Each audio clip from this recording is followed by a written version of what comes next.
The Twins have assembled an impressive collection of young hitters in their lineup again this season, all of them born in the 90s, all of them hoping to make their mark in 2015. Oswaldo Arcia, Danny Santana, and Kenny Vargas made progress last season. This year, they've been a hit again. It's Game 1, Twins and Tribe tonight at Target Field. All eyes locking in on the reigning Cy Young Award winner, Corey Kluber, on a baseball strikeout king, still searching for his first win. Mike Pelfrey looking for his first win since August of 2013, losing most of last year to elbow surgery. Welcome back to Target Field and Twins baseball. First of 3 for the Twins against the Indians. Tom Hanneman alongside Tim Laudner. Quite a turnaround the last couple days by the Minnesota Twins with a pair of wins, and much of it engineered, that reversal of fortune, by the Twins' younger hitters, Tim. Yeah, they're starting to pitch in a little bit and doing some things offensively to make this Twins offense go. Here's Danny Santana, the guy that's getting the opportunity to play on a regular basis at shortstop. He comes into the game with a 5-game hit streak. Anytime Danny Santana gets on base, that puts a lot of pressure on the other team's defense. Love to see Danny Santana on base. Oswaldo Arcia on Wednesday night, his first home run of the year.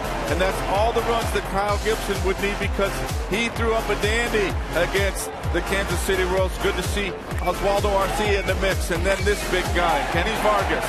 Yesterday, he hit an absolute rocket for his first home run of the season. Anytime any of the other players on the field take notice that was a rocket, that's a good thing, Tom. Twins trying to resume their role tonight. It won't be easy. Coming up, Dick and Burke discuss the Twins' primary problem tonight, Corey Kluber.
Sports North is presented by Menards. Save big money at Menards on all your home improvement needs. And by the all-new Chrysler 200, America's import. The Twins have already had a short 3-game losing streak this year. Tonight from Target Field, Mike Pelfrey hopes to pitch them to a 3-game winning streak, hoping to pick up his first win this year for the Twins starting pitcher. Tough assignment for the Twins batters. They're facing the reigning Cy Young Award winner, Corey Kluber. It's the opening game between the Twins and the Indians, and it's a beautiful night here at Target Field. Dick Bramer along with Burt Blyleven. Just the 10th game of the season for the Twins. They've already faced a Cy Young Award winner in David Price. Chris Sale is probably going to win a Cy Young or two before it's all said and done. And now last year's Cy Young Award winner, Corey Kluber. Well, when you go to the ballpark, you know who the opposing pitcher is going to be, and that is Corey Kluber. I'll tell you what, he had a great year last year, 18-9, earned run average 2.44, second or third in the American League in innings pitched, second in strikeouts, 3 complete games of shutout. This guy has 4 or 5 nasty pitches, and we're going to show you some of them. Now he's got a fastball that clocks between 88 and 93, but when he gets ahead in the count, we're going to show you a lot of breaking balls. It's a tight curveball, little cut fastball right there for strike 3. 269 strikeouts last year and 235 innings pitched. So his goal is to get ahead in the count, and then you have to hit that nasty breaking ball. Twins beat Kluber last year in a low-scoring ball game, and Mike Pelfrey has the onus of trying to keep this a low-scoring ball game, pitching to a Cleveland lineup that has, like the Twins, struggled to score runs so far this year.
A brutal ritual. A furious reunion. 19 games that last an entire season. To have a rivalry, you need a rival.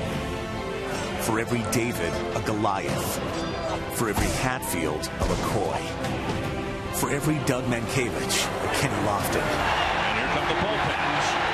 Every Torrey Hunter needs a Danny Baez. And now Hunter gets hit in the ribs. Torrey Hunter throws the ball back at him. And Torrey's going to be excused for the night. And here come the benches. For every fight, a ring to sell it in. In order to finish first, somebody's got to finish second. I hate second. Love your rivals because you need someone to beat.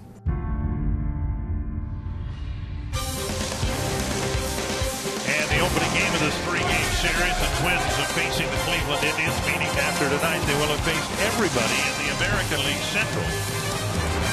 Francona and Paul Molitor have one thing at least they can agree on. The Tigers are pretty tough because both teams were swept by Detroit.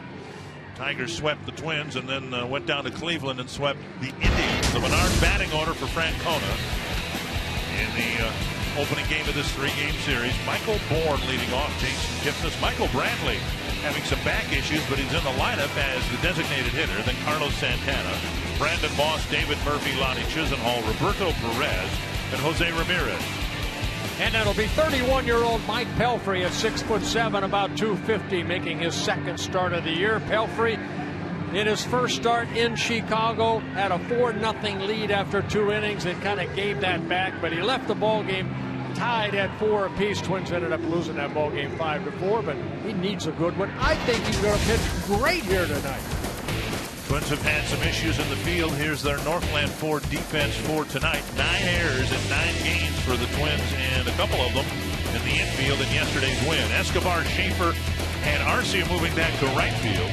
Luke, Santana, Dozier, Mauer, the infielders. Chris Herman getting duty behind the plate. Mike DeMuro behind the plate. It's the first time we've ever seen Trip Gibson III. I don't remember Trip Gibson II. I don't remember his dad, the first either. Brian Gorman, Mark Carlson round out the crew. An absolutely gorgeous day, and probably where you are, it's just as nice as it is here. Temps in the mid-70s. You could not ask for a better weather day. Forget the fact that it's the middle of April. In the middle of summer, this would be perfect. And Michael Bourne in the box to get things started. Well, Pelfrey working off that first base side of the rubber, gets ahead in the count, 0-1. 1 strike to Bourne. He'll be followed by Kipnis and Brantley.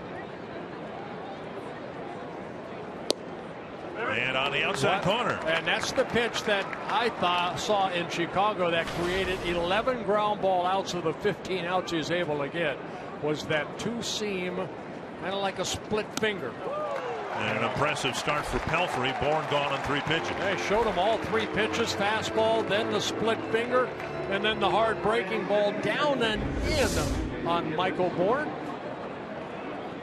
Good tight rotation there. We'll see a lot of tight rotations on breaking balls here tonight with Pelfrey and Kluber. Mentioned the Indians are struggling to pick up hits, score runs like the Twins have been. The difference is the Twins have kind of picked things up a little bit in the offensive department in the last couple games with Kansas City, and the Indians are scuffling along. Tapper right side should be an easy play for Dozier. And Kipnis retired on 1 pitch. Yeah, good sinker right there, and that's part of Pelfrey's game. Not only the 4-seam fastball, but you know what? If you're going to be swinging on that first pitch like Kipnis did right there, puts a little bit of movement on it, put it in a good location. Hopefully you get a ground ball out. Exactly what Pelfrey was able to get. Indians come into this series hitting .224 as a team. They've scored 27 runs. Twins hitting .221. They too have scored 27 runs. One of the reasons the Indians have struggled, they've been largely without Michael Brantley. Brantley emerged last year as probably Cleveland's best hitter, and he takes strike 1. Yeah, he had some back issue in spring training, and it carried into the season, so it's been 3 or 4 or 5 days for Brantley. Now back in the lineup. Slap foul, 2 strikes, and so far 6 pitches, 6 strikes for Pelfrey. Simply put, it's time for Mike Pelfrey to put up. The Twins have paid a lot of money for more than 2 years. They've patiently waited for him to pitch effectively. He says he's healthy. There's no reason now for him not to start paying off the contract. Well, he says he's healthy, so let's see some results. Inside, just missing the corner, and it's 1-2. Your catcher's going to sit inside. You're going to miss. You miss inside, exactly where Chris Herman sat. And Pelfrey, he missed inside. 1-2 to Brantley. Chris Herman now sitting back inside again. Ooh, pretty good pitch right there. Thought I saw Mike DeMuro flinch a little bit, but 2-2 the count. But it's where it crosses the plate. Even though Herman catches that ball, yeah, maybe a bit inside. Nope. Not missing by much.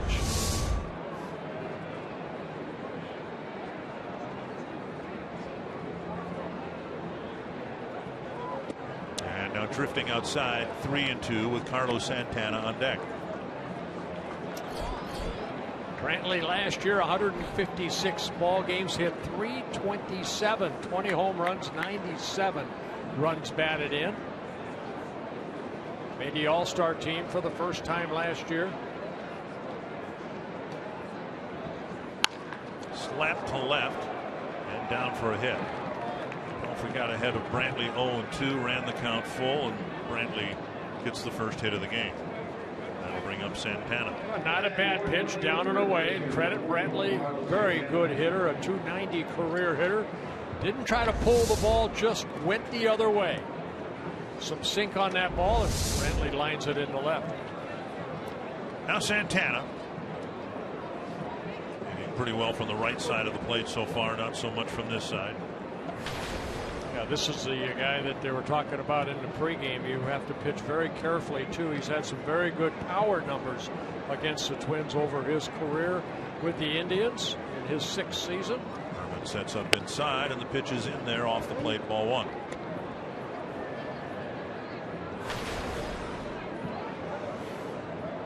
So you're hitting .400 from the other side of the plate. Indians as a team for the last several years have been vulnerable to the left-handed pitching, so they'll take all the right-handed success they can get from Santana. That hits the corner, 1-1. Yeah, Santana isn't an average type hitter. He's going to hit .250. That's about his career numbers, but he does have that power from both sides of the plate. Santana sitting at 99 career home runs. Good change up there. Missed, 2-1. It's a split finger change, and one of the reasons the Twins pitching coach Neil Allen encouraged Pelfrey to pick it up, give him something else to hopefully get hitters out a second, third, maybe even a 4th time. Dick, I think when you're inconsistent with maybe a breaking ball, you need something else rather than a 4-seam and a 2-seam fastball. And that's where that split finger looks like a fastball, because your arm is the same speed.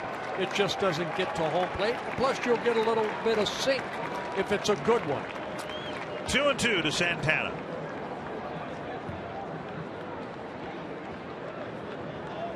Just inside, full count. Brantley will leave early, and throughout this at bat, the Twins have had a pull shift on for Santana in the infield.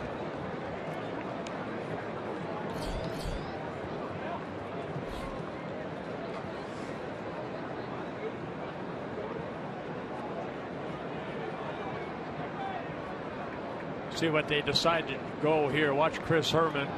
I say that split finger. High fly to center field. Looks like what it was.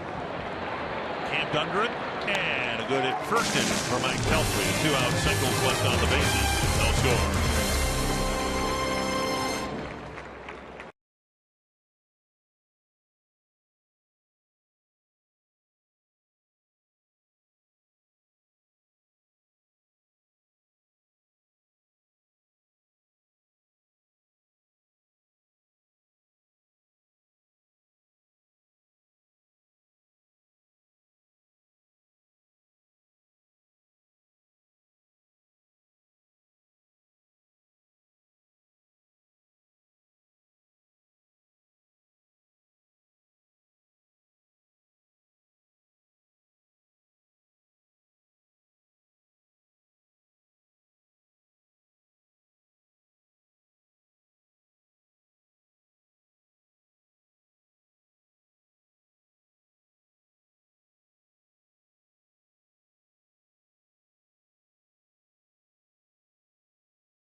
Won a ball game Wednesday night, again Thursday afternoon. Now at 3-6. It's not great, but it sure looks a whole lot better than 1-6. And the Menards batting order for the Twins has Danny Santana leading off, Eduardo Escobar batting second, Bill Mauer third, Brian Dozier the cleanup hitter of the day, Kenny Vargas fifth, Trevor Plouffe, Oswaldo Arcia, Chris Herman, and Jordan Schaefer. And it's Corey Kluber on the mound, making his third start of the year, looking for his first win. He is consistent in his first 2 starts, not a lot of run support, but the 2014 American League Cy Young Award winner. See the 17 strikeouts in 13 2/3 innings pitched. Santana hitless in Detroit. He got the first day off in Chicago and has picked up at least 1 hit in every game since. Strike 1. With Terry Francona last year, as it was obvious Kluber was at least going to be a strong candidate for the Cy Young Award. 1 strike to Santana. What it was about Kluber that made him so successful, and he talked about all the things that you talked about. But one thing he emphasized was the late movement on his pitches. You're talking about a sharp breaking ball and all that, and I suppose it kind of means the same thing. But if you're a hitter up there, the cutter comes in and it looks like a straight fastball, and then has that Rivera-like dart at the end. Well, we'll take a look at the first breaking ball. Looks like a fastball that he gets called strike 3. And well, maybe a little bit inside that Pelfrey would like to have that. Hopefully he will as the game goes on. Northland Ford defense for the Indians. They hope they're a better club defensively than they were last year. So far, just a couple errors on the year. Murphy in left, Bourne in center, Brandon Moss in right, Chisenhall, Ramirez, Kipnis, Santana, the infielders. Jan Gomes, their outstanding catcher, is going to miss another month to 6 weeks with a knee injury. So Perez gets plate duty tonight. And here is Eduardo Escobar. First pitch, foul down the line, twisting toward the seats. Yeah, Kluber no different than any other pitcher as far as trying to get ahead of a major league hitter or any hitter. He's going to establish that fastball. He's going to get ahead in the count. And then the breaking ball he does throw. They say he throws a slider and a curveball, but it does. Right at the last second, he's got tremendous spin on the ball. Almost you can hear it snap as far as how quick it breaks toward that catcher's glove. And a little bit high, 1-1. He also throws a cutter. He got underneath that pitch right there. A couple starts ago, he gave up a couple runs in the first inning and then settled down nicely because he made the adjustment himself. This one hooked foul. Twins beat Kluber last year 4-1 here. Kenny Vargas had a good day at the plate. Phil Hughes had a good day on the mound. And therein lies the challenge for Mike Pelfrey. You probably aren't going to beat Kluber by winning 8-5 like the Twins did yesterday. Yeah, he's making his 11th career start against the Twins. He has 4 wins, 2 losses, an ERA over 4.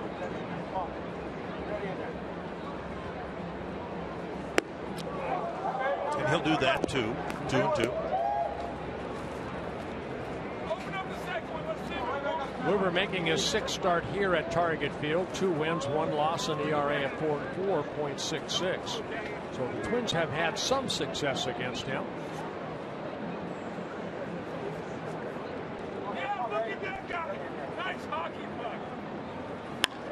And a fly to left. Murphy with the catch, 2 down. Twins have struggled offensively, but Joe Mauer showing signs of resurgence, picking up hits in 8 of 9 games. Yeah, he picked up 3 RBIs in yesterday's win over the Royals. Joe with the 9 hits, all of them singles.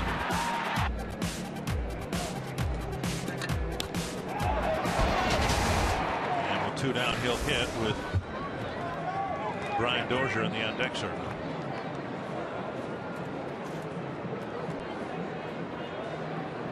Joe's told Marnie or us in the pregame that you have to swing early against Kluber. And Joe is a guy that usually takes a pitch or 2.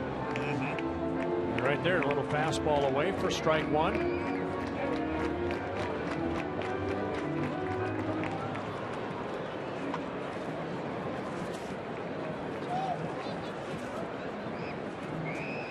Swing and a miss.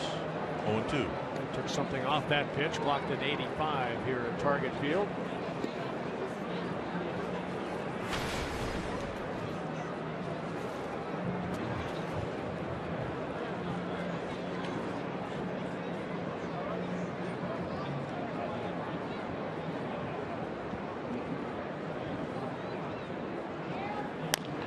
Snapper up the line, foul.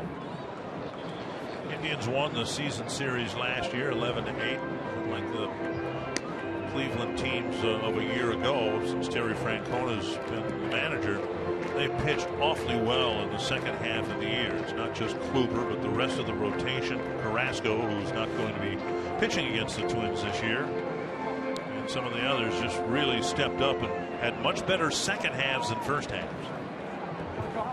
Kluber won his last 5 starts last year. And Mauer strikes out. Kluber has a 1-2-3 first inning. The Twins have 3 wins on the year. Tommy Malone has 2 of them, and he'll join us when we come back.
With the Kansas City Royals, and so he starts his first full year in a Twins uniform, 2-0. Tommy, thank you for spending some time with us here tonight. Yeah, no problem, guys. Thanks for having me. The batter is Brandon Moss, and he takes ball 1 from Mike Pelfrey. Hey, Tommy, you pitched a great ball game in your first outing against Chicago. Yesterday seemed like you struggled a little bit. The difference in your starts? Didn't really feel comfortable, out there early. I knew the Kansas City lineup, they were going to be coming out swinging, so they didn't really let me get into a rhythm early. And I think that was really it. After that first inning, I kind of settled down a little bit, started throwing a little bit more strikes, commanding the ball a little bit better, and kind of just went from there. 2-0 to Moss, and a strike. Let me ask you, I see Pelfrey a couple times working inside and that home plate umpire. You're a guy that likes to work inside. Does it take sometimes maybe 2 or 3 innings for that umpire to finally give you that call inside? Sometimes, you kind of work the counts a little bit, and, you just keep pushing inside. I'm the kind of pitcher that needs to go inside. So, I'm going to keep throwing it whether he's calling it or not. Hopefully I can get some swings and some bad contact. But yeah, regardless, I'm going to keep throwing it and just, keep going inside. That's my game. That's what I need to do to be successful. 2-2 now to Moss. He'll be followed by Murphy and Chisenhall. And third strike. He got that call just like Kluber did against Santana. So Pelfrey picking up his second strikeout. Tommy, you were outstanding against the White Sox, got the Twins their first win, and then I don't know, maybe across the board a more impressive win yesterday. I didn't think the team played particularly well, and you weren't at your best yet. You beat a pretty good team in the Kansas City Royals. Yeah, you got to give credit to the lineup. Every time I feel like I gave up a run, we got it right back. So, got to give credit to them, and just try to get out there, stay out there, and get as far deep into the game as I could, and battle, and just kind of keep us in that game. 1-0 to David Murphy, And now a strike. Tommy, in retrospect, you had the neck issue almost from the day you came to the Twins. In fact, I think you told me it actually predated the trade. You felt this neck thing back when you were with the A's. Is that correct? Yeah, it actually came about in spring training of last year with the A's. Right. And it never really affected me on the field until I got here. Kind of tweaked it a little bit during a catch play in middle of September, and it just kind of got worse from there. I read where once you had surgery a couple of weeks later, you were ready to go. I mean, you said you felt like you were brand new again. Yeah, definitely. I mean, it was a quick turnaround. It was just really minor surgery. Just kind of went in there, kind of cleaned out the area, got rid of it, and after that, it was really no time at all before I was out there throwing and working out again. Pelfrey delivering strike one to Chisenhall, and now between pitches, Trevor Plouffe goes from third base to the right side of the infield, so the Twins are shifting Chisenhall. Let me ask you something, Tommy. With all the shifts that are going on right now, as a pitcher, when you're looking at that catcher sign and you see where those guys are behind you, does that change the way that you're going to go about your business facing a hitter? Not really. For me, I'm just going to continue to throw my game, whatever the catcher is going to throw down. Obviously, there are instances where I feel like maybe a better pitch would be, the right pitch in the right situation. But I'm gonna, if I can, successfully complete the pitch that the catcher throws down, then I feel like we're gonna be successful in getting that out. 1-2 the count to Chisenhall with 2 outs here in the second. Pelfrey pitching well. Tommy Milone has pitched well. He's a 2-0 starter for the Twins. Up and away, 2-2. I just look sometimes when they put this big shift on, that basically tells Mike Pelfrey, okay, and you tell me if I'm wrong or not, that hey, you got to pitch him hard in, make him pull the ball, or off speed stuff, make him get that barrel of the bat out, hit a ground ball. You know what? Like that. I think a lot of it has to do with just the type of hitter that they are. Yep. Regardless of what pitch you're going to throw, that's just basically saying that they're going to pull the ball. Tommy, thank you very much. You get another shot at the Royals in Kansas City. No problem, guys. Thank you.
Brian Dozier will lead off the second against Corey Kluber. Dozier, Vargas, and Plouffe to face the reigning American League Cy Young Award winner, 29-year-old Corey Kluber.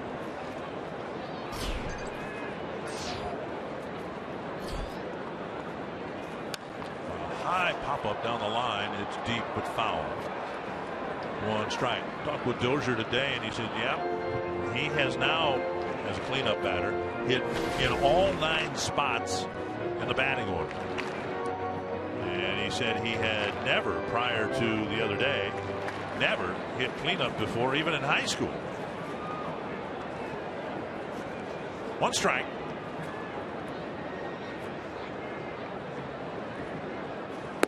Swing and a miss, and while someday soon I think the Twins are imagining Kenny Vargas hitting 4th and just leaving him there, Paul Molitor doesn't want to put too much pressure on Vargas, who still hasn't spent a full big year in the big leagues. 2 strikes. And taken outside 1 and 2. You say, well, what difference does it make? And I think Torrey Hunter would say at the start of the year when he was a cleanup batter, here he's 39 years old and he got off to a slow start. He feels more comfortable these days now hitting second. Well, he did that, in Detroit, but he also had Miguel Cabrera right behind him. So he got a lot of pitches to hit. And now outside 2 and 2. And of course, Joe Mauer right behind Torrey Hunter now. 300+ hitter.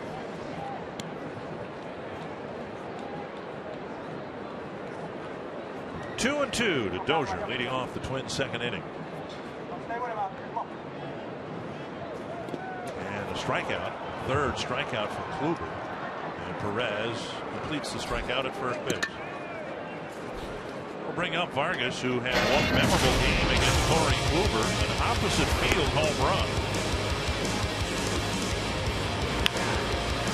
Pitch down and in, he hit that out. He hit one hard to center field too, and ended up getting a double. It'll be too many games with a pair of extra base hits against a Cy Young Award winner. Well, you saw that he took advantage of that mistake of Kluber to double. Now the home run, that's his power, that he just dropped the barrel of a bat and hit it the other way. But you saw Brian Dozier's at bat. He missed that first fastball, and then Kluber ended up throwing breaking balls to get the strikeout. Act foul. So you have to be prepared for one pitch, and that's basically the fastball, then make the adjustment. Well, it's nice to see Vargas go after that first pitch fastball, because he'd been kind of caught in a rut where he'd take one and then face one breaking ball after another, and the strikeouts started to pile up. A late swing and a foul, 1 strike.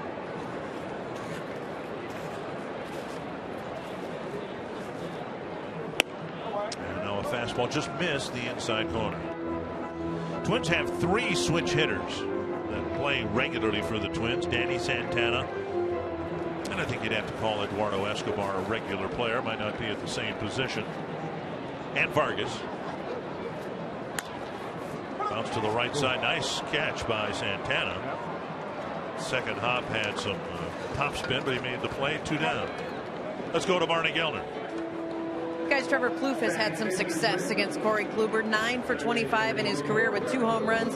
Plouffe told me tonight he's more confident when he goes up against guys that he's had success against before. But he said on any night, Kluber can be dominant, so you have to be on his fastball. Plouffe said his off-speed stuff is so good that if you're trying to live off of that, it can be a long night. So Dick and Burke, Plouffe said he goes up there ready to hit the fastball when he sees it.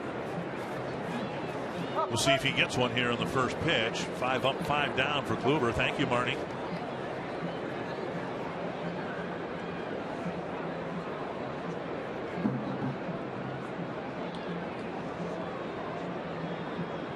Kluber's had 7 starts in a row, of course, going back to last year, where he's pitched at least 6 innings and given up 2 or fewer runs.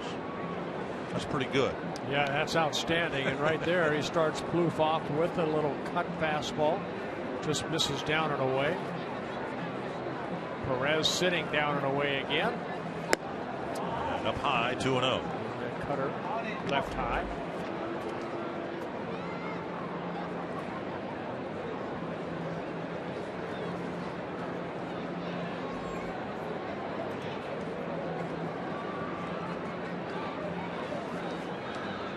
An example of a pitcher who matured into dominance fairly late.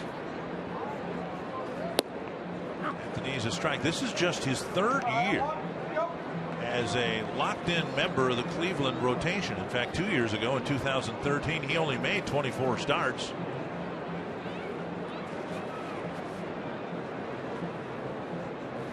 Originally signed by the Padres, came over in the Jake Westbrook trade, three-team trade. Half swing, but he went 2-2. That happening back in July of 2010. The number 4 pick for the Padres out of Seton University. Excuse me. Seton Hall? Seton, no, he was out of Stenson. Stenson? Yes. Down in Florida. And Bloof takes a called third strike. 2 strikeouts again in the second inning. Corey Kluber with 2 perfect innings. And we've got 2 scoreless innings.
Presented by Century Link, your link to what's next. By NorthlandFord.com and your local Northland Ford dealer. And by Grand Casino. The best stories start here. Gorgeous night. So glad you're spending at least part of it with us here at Target Field. Mike Pelfrey with a good first 2 innings, just giving up a 2-out single in the first. He'll face Roberto Perez, who takes strike 1. Then Jose Ramirez and Michael Bourne. 8 batters right now, 5 first pitch strikes for Pelfrey.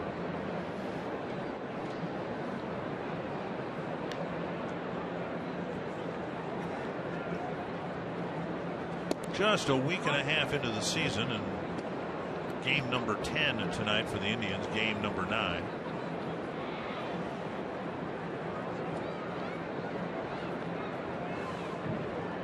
One and one to Perez. Chopper. Santana will charge and fire it over to Mauer, 1 away. And you probably know about Irvin Santana's suspension, and that impacted Pelfrey because he was moved out of the bullpen. Aaron Thompson called up from Rochester. Now Aaron Thompson will fill in for Brian Dunsing, his late inning lefty role on our Sanford Health injury report, because Dunsing had an intercostal strain on his right side going back to his outing in the home opener here on Monday. And then in his outing last night against the Royals, tweaked it sufficiently to where the Twins decided to shut him down and bring Caleb Thielbar up. Yeah, Thielbar, of course, part of that bullpen the last couple of years. Had 3 outings down in Rochester, all 3 very good. And over the inside corner, 1-1, Jose Ramirez. You must have pitched to Lou DeMuro, didn't you? Yes, I did. What kind of an umpire was he? Because it was very consistent. Very consistent. Was he generous? Because I think Mike DeMuro has been generous on the corners tonight. Fouled away. Well, I think both pitchers so far are hitting the spot of that catcher's glove, and that's important. Lou DeMuro, I remember back in the American League, they had that outside balloon that they kind of hit behind, where now all the umpires have that inside protector and can get a little bit lower. Left, an off-speed pitch up, and it's fouled straight back by Ramirez. Probably remember that the Tigers swept the Twins to start the season, outscoring them 22-1. And the Tigers went to Cleveland and swept the Indians by a combined score of 25-15. To right center field, it's hanging in the air. And Schaefer with the catch, out number 2 in front of a charging Arcia. 2 down, that'll bring up Bourne. You can pick up your glove. Check out the new for 2015 Weekend Warrior ticket package. You get all Friday, all Saturday, or all Sunday home games. Become a Twins season ticket holder. Get your ticket to summer. Call 833-TWINS or visit twinsbaseball.com. Weekend Warrior for more information or to place a deposit. Now, if I was a consumer, and I'm not in this case because I'm going to be at all the weekend games, but if I were a consumer, I think I would pick the Sunday package, because for some reason, I think it goes back to watching town team ball on Sunday afternoons in Dumont, Minnesota. I just connect Sundays in the summer, Sunday afternoons, with baseball. I enjoy at a different level broadcasting games on Sunday afternoons. Yeah, but Saturday night's pretty good though too. Yeah. 2-1 to Michael Bourne. He struck out on 3 pitches in the first. Bourne in his 3rd season with the Indians, 10th overall. Played for the Phillies, Astros, Braves. 2-time National League All-Star. And Pelfrey with a nice fielding play. He's had a couple of comebackers. And a couple of 1-2-3 innings, 7 in a row, set down. Twins haven't had a base runner yet. Oswaldo Arcia will try to change that when we come back.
The Cy Young Award last season was without question a game changer. In 2014, he finished 2nd in the American League in strikeouts with 269. David Price led the way with 271. And the Twins have now faced them both already the first week and a half of the season. And Scherzer, of course, now with the Washington Nationals, not only out of the division but out of the league. Here is Arcia. Chris Herman, Jordan Schaefer will follow. Yeah, and the Twins going on the road to Kansas City and Seattle, so they'll probably run into King Felix. Strike on the outside corner. They're scheduled to pitch Friday, first game in Seattle. Arcia has 4 hits in 16 at bats against Kluber, but 11 strikeouts. Hack foul, 2 quick strikes. Arcia didn't play yesterday with the Royals starting left-hander Jason Vargas.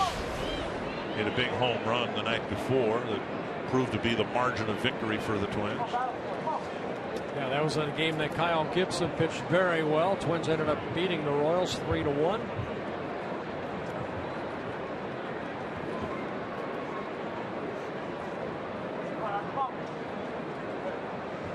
Kluber already 4 strikeouts, going up in the zone and missing high. That's where Perez wanted it. So the encouraging thing is Arcia's BABIP. His batting average on balls in play is 800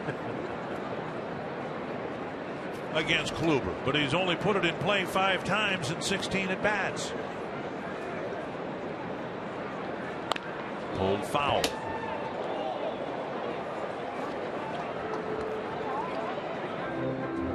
The Indians have dealt with some injury situations already this year. We mentioned Gomes, the catcher. Carlos Carrasco hit by a line drive the other day. He was going to start here on Sunday, but his start's been pushed back to Monday, so the Twins won't see him. 1-2 to Arcia. And another strikeout. 5 already for Corey Kluber.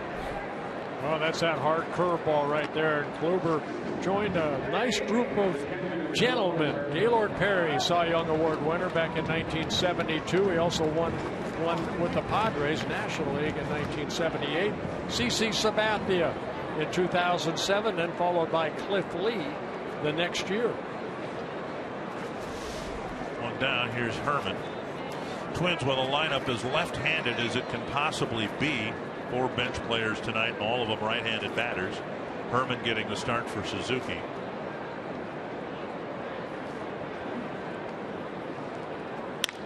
Back to Kluber, knocked down, recovered, and throws him out 2 down. And that'll bring up Jordan Schaefer. May 6th, it's the 11th annual Kids in the City, celebrating the Fox Sports North Boys and Girls Club's All-Stars. The event starts with a pregame party at Fulton Brewery, followed by the Twins and A's. Cost is $75 and includes food, beverages, and a ticket to the game. Visit foxsportsnorth.com. Click on upcoming events on the Hot Topics bar for details. The A's tonight start a series in Kansas City. They're leading 1-0. Sellout crowd tonight at Kauffman Stadium. Oakland playing .500 baseball, yet leading the American League West. Twins are actually tied with the White Sox now at 3-6. Indians a half game ahead of them, 3-5. Schaefer takes strike 1.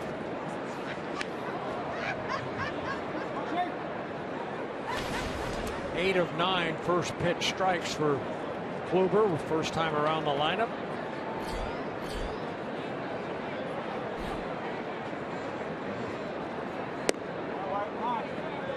1-1.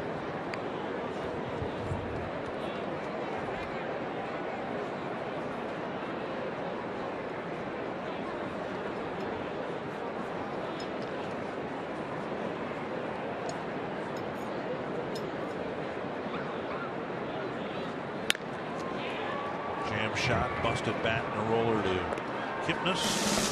9 up, 9 down for a dominant Corey Kluber.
Monument, the only place in the world to find red pipestone used for fashioning ceremonial pipes used by the American Indians. To plan a trip you'll never forget, visit exploreminnesota.com. Discover a world that's only in Minnesota. Tag your photos and experiences with #OnlyInMN. Enjoy the Circle Trail, take in beautiful Winnewissa Falls, and explore the ancient quarries. Pipestone National Monument almost in South Dakota. In fact, if you were going from here to Eagan, South Dakota, you'd almost drive right by it. A little bit north of Trotsky, Minnesota. I'll have to remember that next time I'm down that way. Next time you're heading to Eagan, South Dakota. Jason Kipnis will lead off the fourth. And a ground ball to Brian Dozier's first time up.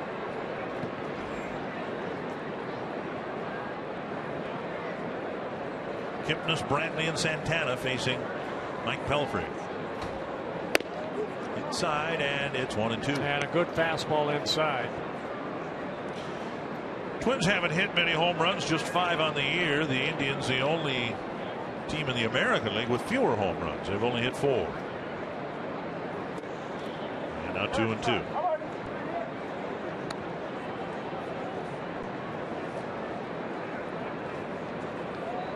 Pelfrey making his second start of the year, his 185th major league start.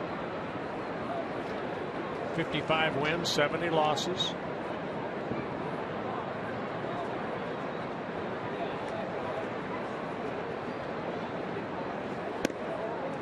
Just missed that corner again. He went outside with ball 2 and tried to get strike 3 on the inside corner. Throwing those fastballs inside sets up that split finger.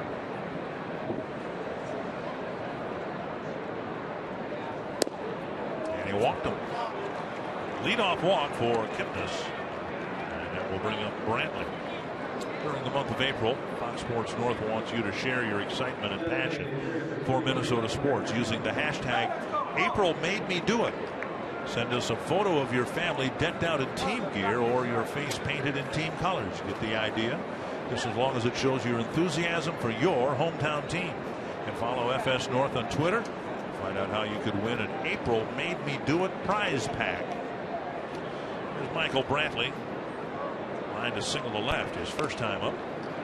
And Kipnis checked it first.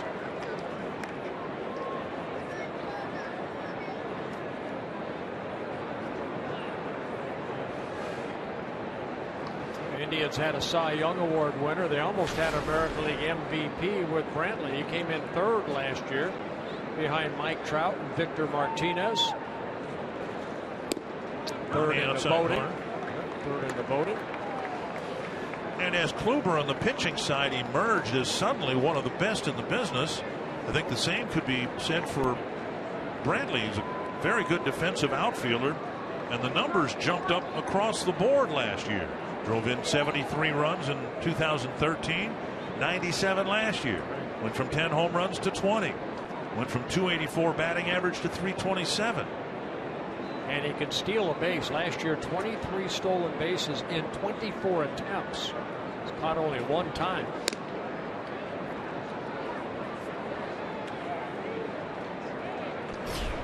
Do you think that the stolen base is starting to come back?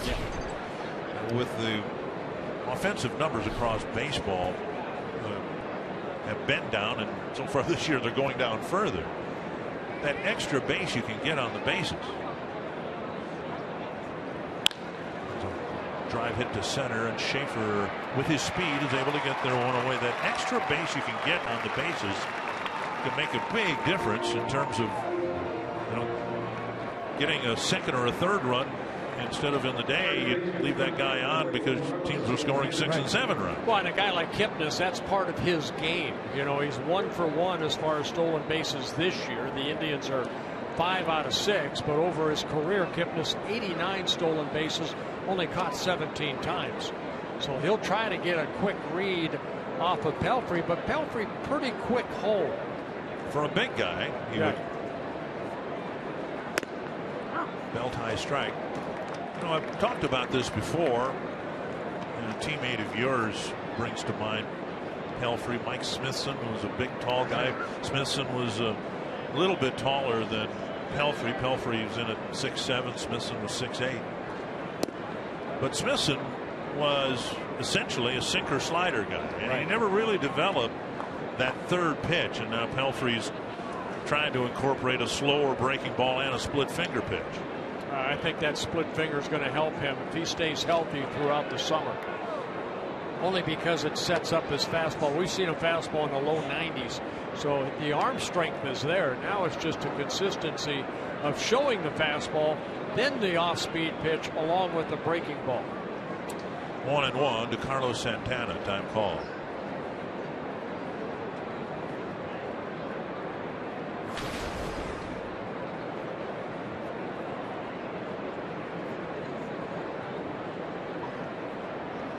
And now outside 2-1. Pelfrey's strike percentage slipping a little bit here in the third and fourth innings. Well, 52 so far, 31 strikes. Couple strikeouts. The walk to Kipnis to lead this inning.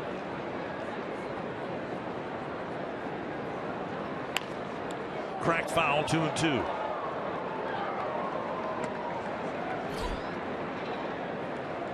Indians last year, 2 years ago, excuse me, got into the postseason as a wild card team. Now they won 85 ball games last year. Game 5 they ended up in third place, 5 games behind the Detroit Tigers, 4 behind KC.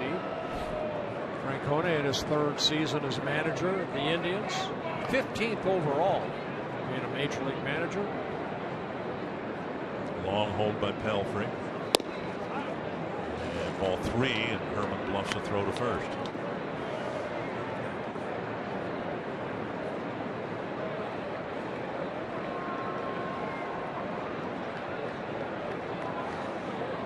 But you have a Santana, whether he's hitting right-handed or left-handed, is a guy with a very good eye at the plate. Walked 113 times last year. Stays put. The ball chopped to Mauer. He will get the force at second. Relay to first, and it's an errant throw by Santana. It hits the screen. Dozier will come up and tag the runner. I'm not sure which way he turned. I was following the ball, and they will give Santana first base. It's the second day in a row where Santana is fired errantly from second base. Well, Pelfrey's responsibility as a pitcher to get over there, and Santana's throw just a bit off the mark, but you saw Pelfrey went a little bit too far. I don't know if he actually stopped and became like a first baseman. So I don't think that throw was that far off. And I think the Twins got lucky because that ball could have gone into the camera well. Instead, it looked like it hit the railing and bounced back. Yesterday's throw on what should have been a double play ball went into the camera well, and Santana was charged with an error. And that was on a very similar play, although I don't know that even with an on-target throw they would have gotten the double play here tonight. Ball 1. Brandon Moss was called out on strikes his first time up. Yeah, Moss, a newcomer to the Indians, just 2 hits and 21 at-bats, and he has struck out 10 times in his 21 at-bats. Last 3 seasons with the Oakland A's. Fouled away, 1-1.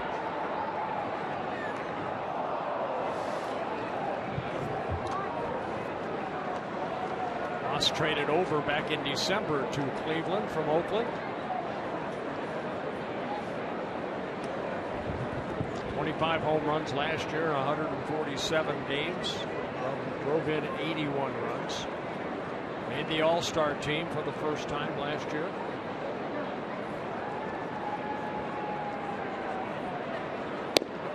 Over the inside corner, 1-2. Moss didn't like it, but both pitchers doing a good job working both sides of the plate, especially inside. Moss, a high strikeout guy, won every 4 at-bats in his big league career.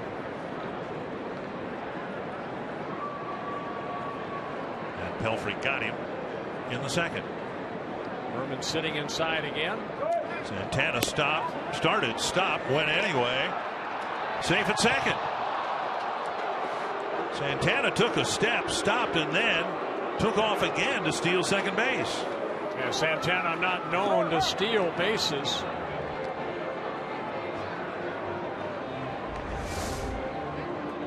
Diving in head first, getting that left hand on the bag. Good call by Brian Gorman. And by the time Santana touched his elbow, the hand on the bag. Now, if you keep it right there and you show it, he actually slid off the bag on the right hand is on the bag. Some infielders will keep that glove on that guy stealing just to make sure he doesn't go too far off the bag. Trip to the mound by Herman as the Twins looked at the replay, wondering about a challenge, but they'll pass on that. 2-2.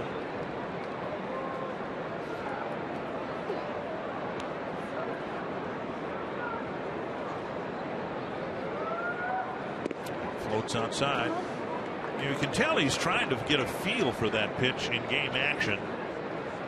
And he's thrown a few good ones, but the ones that have missed the strike zone by a lot are almost always that changeup. Right. And you know, you have to get out front. Sometimes you lead more with a palm than getting over the top of that split finger.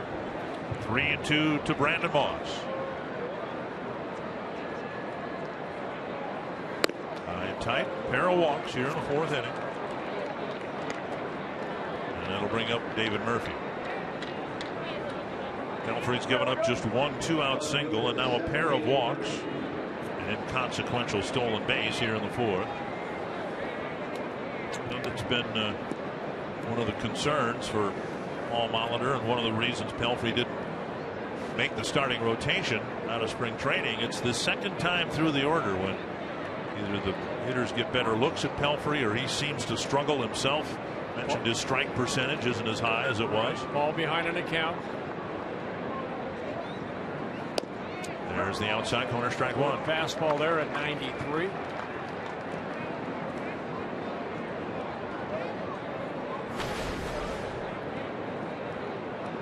First real scoring opportunity for either team. Twins haven't had a base runner, and the Indians now have a runner in scoring position for the first time tonight. And again, an 81-mile-per-hour splitter, and it just kind of flops outside. I know, talking to Santana or Radke or Frank Viola all had that good circle change, and it almost does the same thing as a split finger. And Jack Morris would also say sometimes you have to think about dropping that ball right on top of home plate. That get you out front like that. It's not a bad pitch, you just miss low. That was a fastball. 2-1 now. It's a two-seam fastball, has a little run on it. Herman. It's ball in front of him. A couple of shakeoffs. If he knows what he wants, and he'll deliver it on 2-1.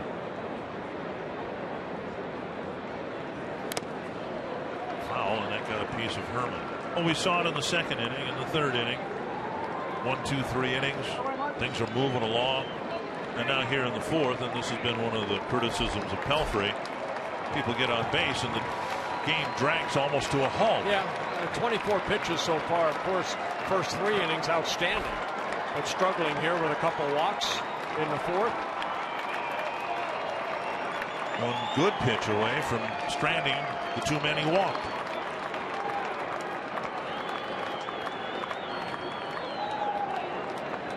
Two and 2 to David Murphy.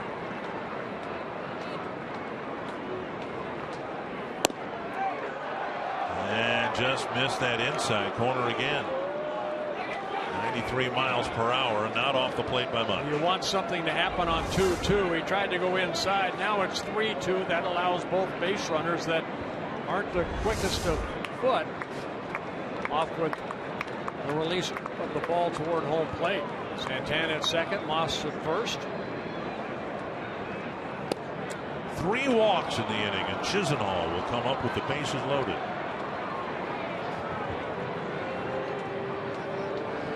A leadoff walk, a line out, a fielder's choice, 2 more walks, and here comes Neil Allen, a quick trip to the mound for the Twins pitching coach. This trip right here, the quick trip, just to give Pelfrey a little breather right here.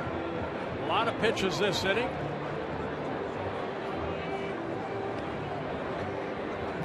Chisenhall, kind of broken back comebacker to the mound his first time up. Take a look right here. On the 3-2 pitch, Pelfrey opening up very quickly. The two-seam fastball that just rode inside for ball 4. Phantom cam or super slow-mo replay camera. No big spot here for Pelfrey. He's pitched well. He's only given up 1 hit, but now 3 walks in the 4th. Chisenhall off to a cooler start than his start a year ago. There's a chance to deliver a big hit for the Indians.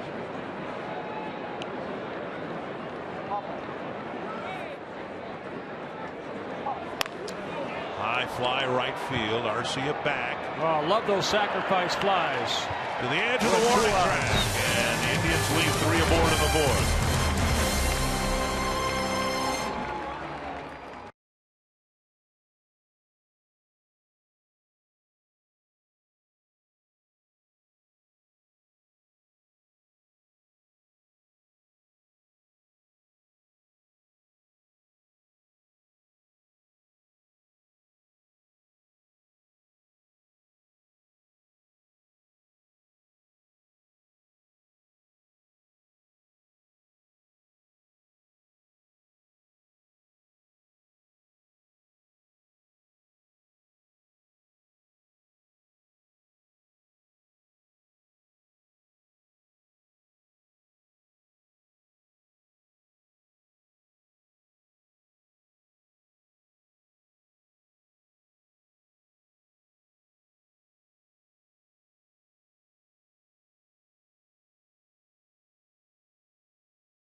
A lot of times a pitching coach comes out and he'll maybe suggest something, and maybe he suggested, you know what, you're having trouble with the fastball, let's start him off with a breaking ball, because you know Chisenhall's looking dead red right there. Is a fast or changeup up, and that created that fly ball out. So whoever thought of that, whether it be Herman or Pelfrey or Neil Allen, has a great pitch to get out of that inning. And we saw, what, 2 or 3 changeups that inning that really weren't competitive pitches. They just drifted way out of the strike zone. And maybe found the feel for that pitch in a really good spot. Now bottom of the 4th, the Twins are open to put somebody aboard. Santana was called out on strikes. He bunts foul for strike 1. He bunted for a hit in the ball game yesterday against Kansas City. Yeah, Chisenhall, the third baseman, in on the grass, so he's going to try to take the bunt away from Santana, who was trying to lay it down that third baseline.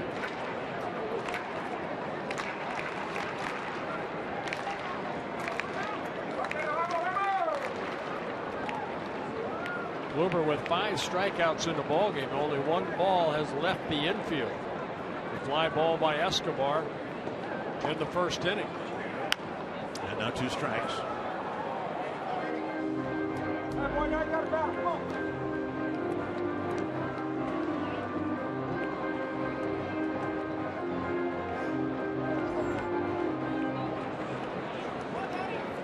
Oh, 2 to the Twins' leadoff batter.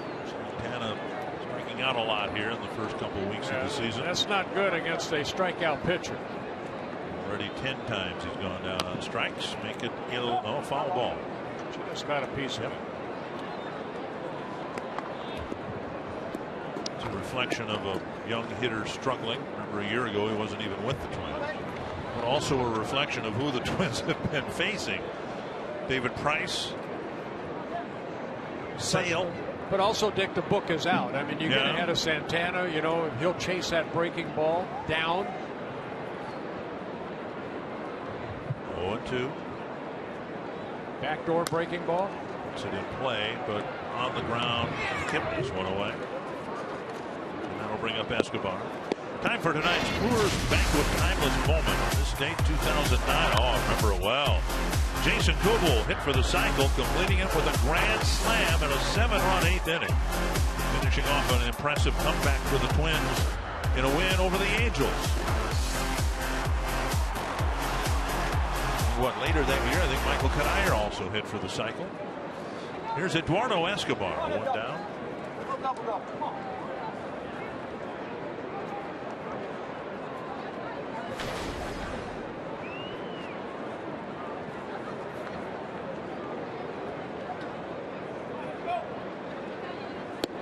Strike on the outside corner.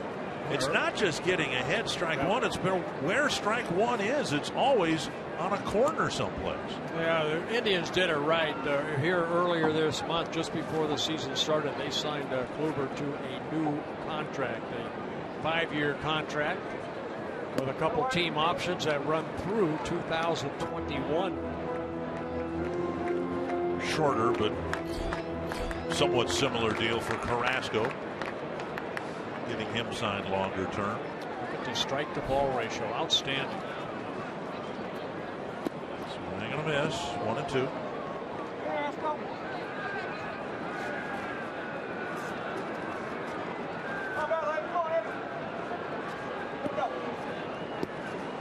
Kluber making his 73rd major league start. 31 wins, 20 losses.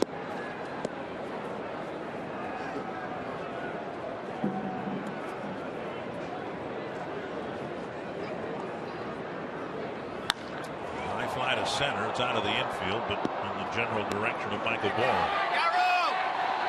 2 down. And that will bring up Mauer. Now to take a look at our carsoup.com trivia question. Who are the two pitchers to win the AL Cy Young Award since 2006, not from the American League Central Division? We just mentioned one of them a little while ago.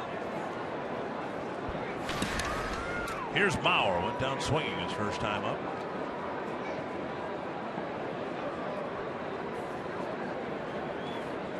.33rd at bat for Mauer, and just his 5th strikeout. Strikeouts were beginning to be a concern for Joe. It's off his foot. 1 strike.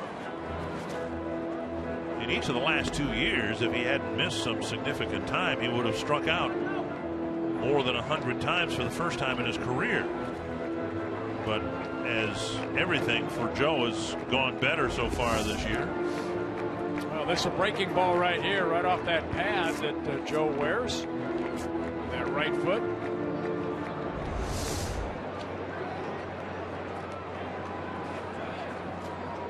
One strike.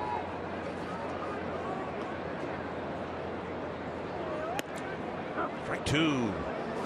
Talking with both Tom Vernansky and Joe Mauer today about what the difference is. And Vernansky saying, well, he's able to rotate his hips in his swing better. And Joe said, yeah, I can do it and it doesn't hurt. Yeah, he had that right oblique strain that bothered him a lot last year. Joe said last year, for most of the year, he ended up swinging pretty much with his upper body. He's got his legs underneath him. First time in a long time, and that's, as he said, the hope for the rest of the year, that he can be more of a complete hitter. 1-2.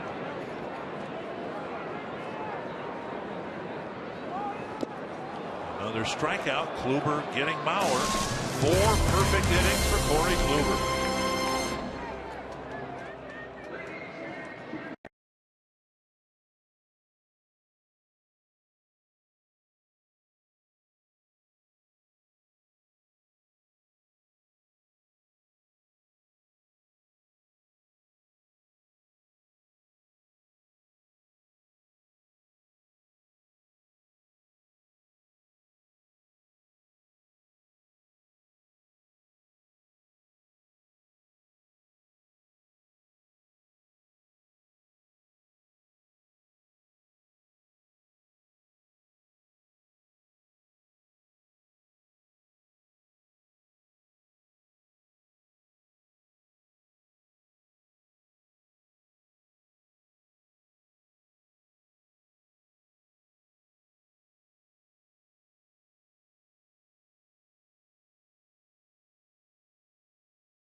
Pitchers duel so far tonight. And a look at tonight's Pepsi fans of the game. Good to see the kids out here enjoying the game. Mike Pelfrey wobbled a little bit in the 4th inning. Didn't give up a run. He did issue 3 walks.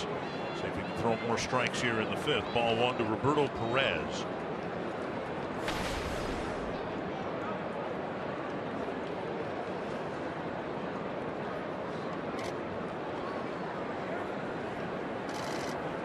Inside down 2-0. Yeah, Perez in his 2nd season with the Indians last year caught only in 29 ball games, hit .271.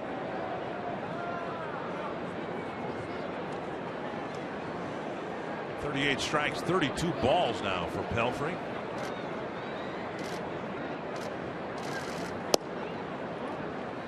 Three and 0. Leadoff walk set up the Indians' threat in the 4th. You see Pelfrey talking to himself. Come on, get back in the strike zone. Outer half of the plate. There's a strike, and you almost have to repeat it.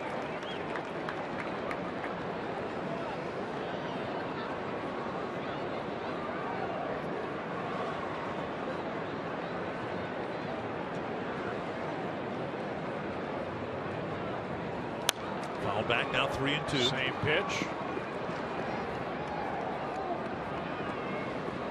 Pelfrey in the rotation because of Irvin Santana's suspension, and then beyond that, Ricky Nolasco had an elbow problem. He's been doing some long tossing, and things are encouraging on that front. The hope is that Nolasco will be able to put together a bullpen session on Sunday. Well, this is where Pelfrey wants to be too in the starting rotation. Bouncer left side, and Santana cuts it off. There'll be no play. It's the 2nd hit of the ball game. A seeing eye single. Yep. Just out of the reach of Plouffe. Trevor had to go to his left, and it just maybe nicked his glove. But Perez, a leadoff single.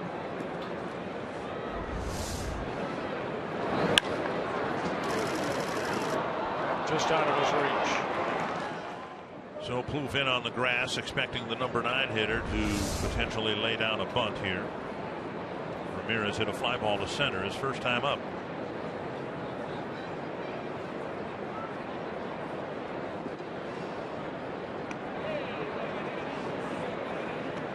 Some type of throw over to first base is to see if that hitter will commit early to show maybe bunt. Ramirez just 22 years old already in his 3rd season with the Indians, the everyday shortstop. Showing no indication of bunting, taking strike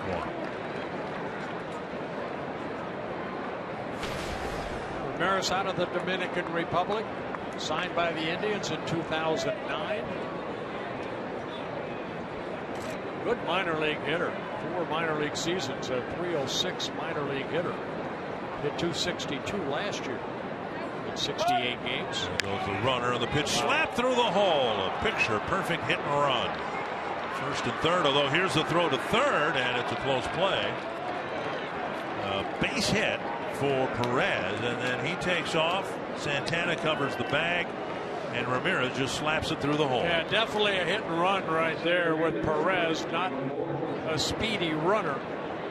So they're hoping on contact from Ramirez, and he did. High fastball, kind of just slashed that ball the other way. You see Santana, the shortstop, he's covering second base, creates that big hole, and Perez slides safely into 3rd.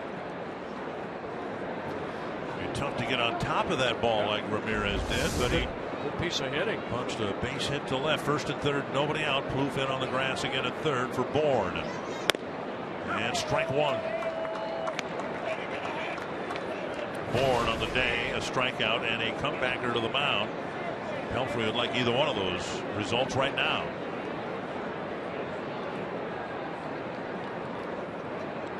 Needing to keep an eye on Ramirez all the while at 1st.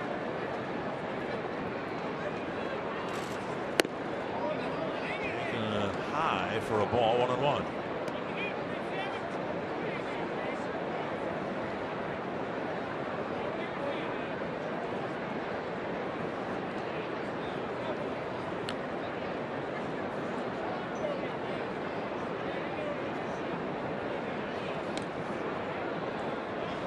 Maris at first base, good speed. 3 stolen bases so far this year in 3 attempts.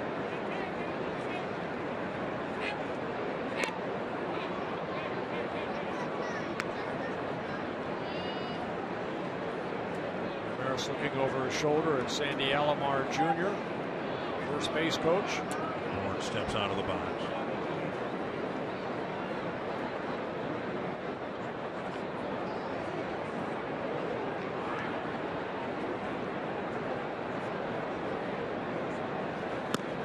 Very high. Herman can't find it, and a run will score.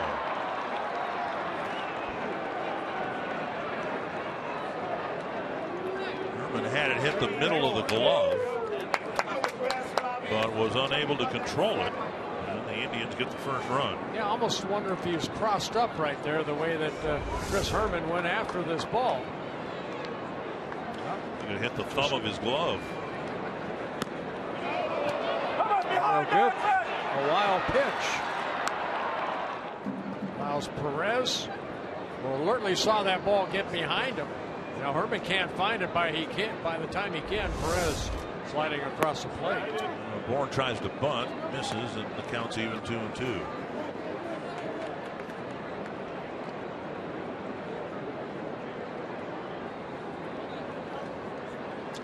Pelfrey able to pitch out of trouble in the 4th. And immediate trouble awaiting him here in the 5th.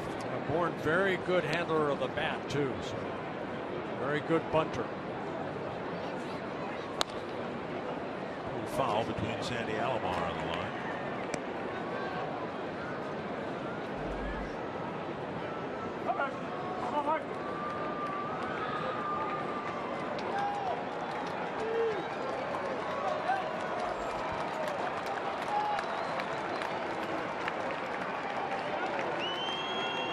Need an out here.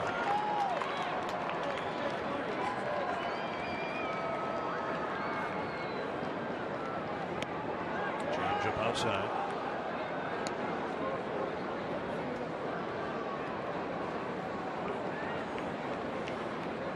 Thielbar just showed up around game time, and he's warming up in the pen as we speak.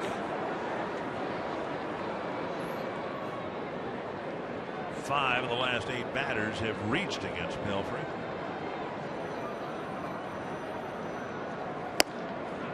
And now Bourne takes a walk to fill first base.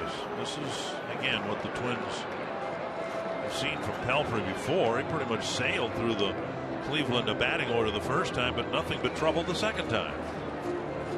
It's almost like he wanted to change his way of pitching the second time around rather than the first time around. He pitched well. I mean, he kept the ball down nicely, worked both sides of the plate. Now really struggling with his control. Kipnis will bat. First and second, still nobody out. 4 walks in the last 9 plate appearances. He mixed in a couple of singles, and since he's lucky it's just a 1-0 ball game. He's had 8 3-ball counts. Kipnis bunts, foul, 1 strike. And it's a freebie for Kipnis. I mean, he's got a 1-0 game. The Cy Young Award winner's on the mound. If he puts it on the ground, gets a base hit, that's great. And if he doesn't, he's got a sacrifice. And that's what Terry Francona wants right here. He wants Kipnis to advance both runners. Speed at second, speed at first. So even though it's 1 strike now, I wouldn't be surprised to see Kipnis put it down again.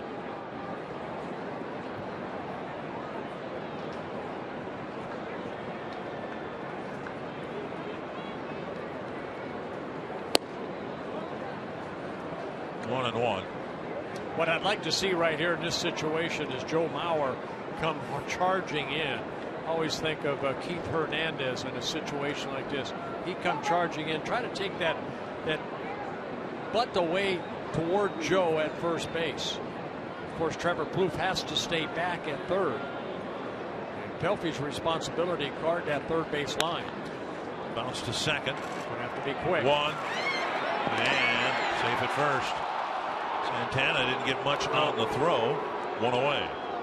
Now, good hard slide by Bourne at second base, and Santana kind of hung on the bag, and then by the time he could release the ball, it kind of had a little air time on it. Bourne was nowhere near the base. But Santana, you can see he's got plenty of time to make a good strong throw. Kipnis hustling down that line to stay out of the double play. First and third, one down, just one run on the board. Pelfrey hoping to get Brantley to hit a ground ball at somebody. Brantley's hit the ball on the line twice, once to left for a base hit, once to center, caught by Schaefer.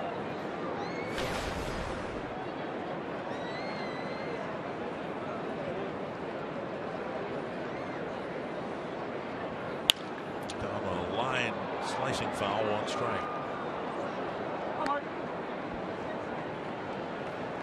Terry Francona hoping to put Brantley in left field tomorrow for a day game, but that depends on how he gets through the ball game here tonight as a designated hitter. Indians need Brantley in the lineup, especially with Gomes out.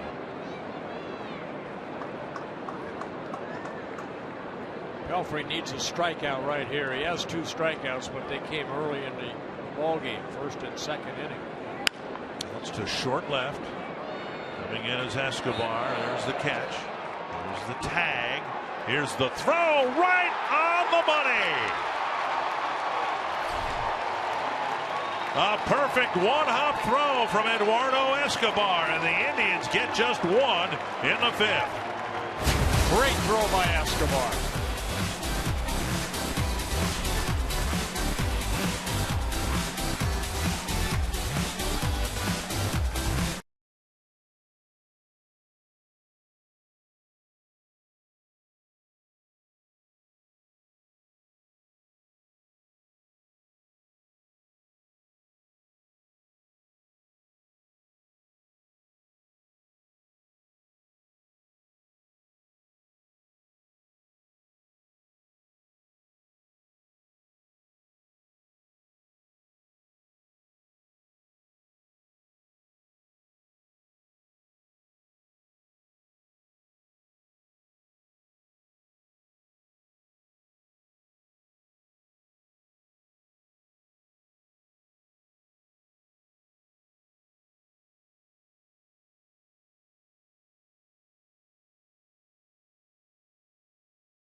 Well, you know what? He's got that infield strong arm at short, and he showed it right here in left field. Got behind the ball. A nice throw to Chris Herman.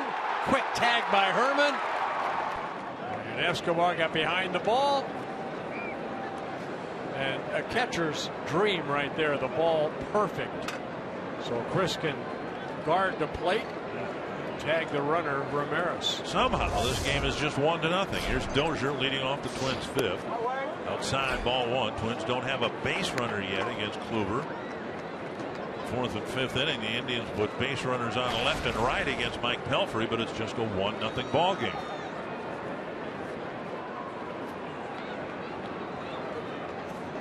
A high fly to left. Got underneath it. Yeah. Doesn't even have to go back. He just goes over a few steps, one away. Vargas is tonight's DraftKings player to watch, playing daily fantasy baseball for free on DraftKings.com, the official daily fantasy partner of Major League Baseball. Enter promo code Twin City. Here's Vargas. Vargas hit a ground ball sharply that Santana made a nice play for the second out in the second inning. Closest thing the Twins have had to a hit. Right. Half the at-bats have ended up in a strikeout against Kluber. Down and in, ball one. Vargas yesterday, as a right-handed batter, smashed a ball against the facing of the second deck. It was just starting to come down.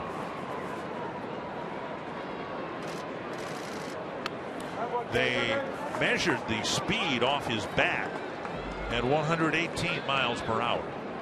That's fast. That's fast. If your driver went that fast, you'd probably hit it like 150 yards. My driver has gone that fast. It just ends up in the lake. 2-0. Swing and a miss as he came inside. Well, sitting on the fastball right there. Well, here's the home run yesterday for Vargas. Jason Vargas. That didn't take long. 2-1 from Corey Kluber. Fouled at the plate. 2-2. Talking with Tom Bernansky about working with the switch hitters, and he said, you know, Vargas has become a better left-handed hitter. At least he was at this level last year. He's been struggling from the right side, but now he says he's feeling better from the right side and he feels lost from the left side. 2-2.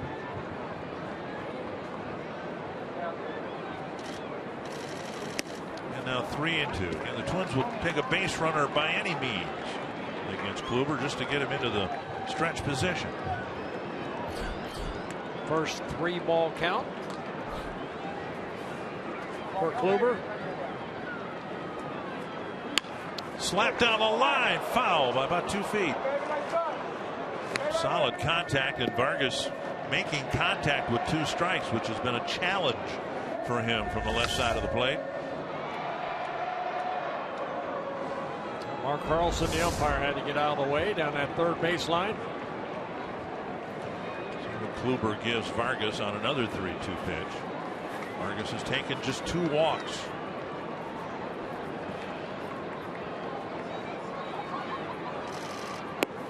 Wow. Drop the hook outside corner. Drop the hook on him. Strikeout number 7.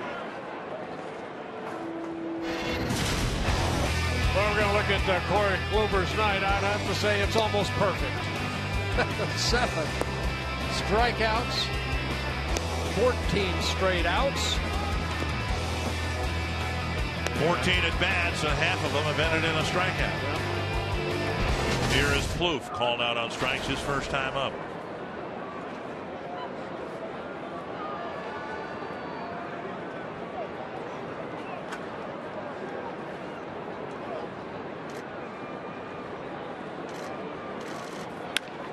Weak ground ball to short. Ramirez has it. And 5 perfect innings in the books against Corey Kluber.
Circle with Jenny and a couple of her girlfriends. Jenny is turning 40 years old next week. She's celebrating at the ballpark and has the unique distinction of being the last Miss Rosemount. Explain your sash tonight, Jenny. When I was about 18 or 20, I was Miss Rosemount, Minnesota, and competed in the Miss Minnesota pageant, and we have not had one since. So, Miss Rosemount, like the competition does not exist anymore. They just haven't funded it since. No, right. Your crown is forever. It is forever, yes, apparently, yeah. Congratulations, Miss Rosemount. Happy 40th birthday. Enjoy a circle from Bert tonight as well. Thank you very much. Dick and Bert, the forever Miss Rosemount. Forever Miss Rosemount. You are hereby circled. But we got to find the funding to get the Miss Rosemount competition going again, don't we? Nice. Well, Mike Pelfrey taken out of the ball game. It'll be Tim Stauffer coming in to work the 6th inning. He worked in yesterday's ball game, faced only one hitter in the 8-5 win over the Royals, making his 4th relief appearance. On the outside corner, Stauffer came in a tight spot yesterday and looked like he made one really good pitch to start an inning-ending double play. Got a comebacker to the mound, threw to Santana, but Santana's throw was errant. And the Twins manager Paul Molitor brought in Aaron Thompson to get the final out of the inning. 1-1 to Santana. Moss and Murphy will follow. Fouled away. Stauffer's not going to blow anyone away with his velocity. What he requires is pinpoint control, and give the Twins that in spring training, but there have been some encouraging signs here and a couple of effective outings. See what he can get done here. Probably asked to pitch a couple innings. And there's a called 3rd strike. Good breaking ball down, and Stauffer picks up a strikeout. 3rd strikeout of an Indian here tonight. Bring up Moss. You know, if you're Paul Molitor, you're going, all right, look, 5 innings. In the last 2 innings, it's been a blessing, and we're only down 1-0. We'll take advantage of that, change things up, and maybe Stauffer can give you a couple of good innings. Here's a high blast to left center field off the bat of Moss, and that ball is gone. It's 2-0. Moss jumping on one and hitting it out the other way. Well, Moss hitting his first home run as a Cleveland Indian. As he touches home plate to make it a 2-0 game. He jumped on that fastball. He's been striking out a lot, but came up swinging here and hits it the other way. As I mentioned before, 25 home runs last year for the Oakland A's. It's his first for the Indians. Low to Murphy, ball 1. Just the 5th Cleveland home run. They're now tied with the Twins for last in the league in that department. Fox Tracks presented by Chrysler, and it's 1-1.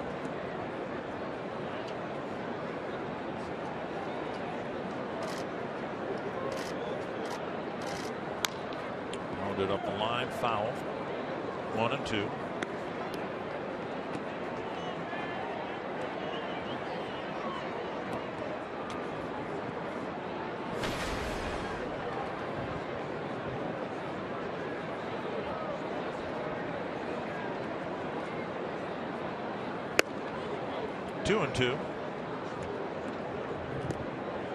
Bullpen news today involving left-hander Brian Dunsing, put on the disabled list for the first time as a professional. A rib cage. Well, he's got a hurt side. There's a check swing. Yes, strike 3. Murphy is the 2nd strikeout victim of Tim Stauffer. And that'll bring up Chisenhall. So the Twins called up Caleb Thielbar, who was warming up in the 5th. But now it's Stauffer pitching in the 6th. Yeah, pitch down. Maybe a changeup. And Murphy went a little bit too quick right there. That's what Mark Carlson saw at 3rd base. On the outside corner, a strike. And again, after the 1st strike, Plouffe moves over to the pull side for Chisenhall. Twins waiting 1 pitch, getting ahead of Chisenhall in case he had any intentions of bunting. And now fouled back, 2 strikes.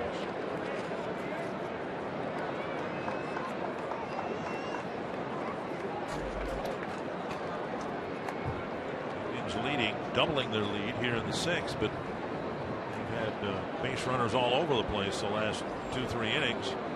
Twins have yet to get a base run.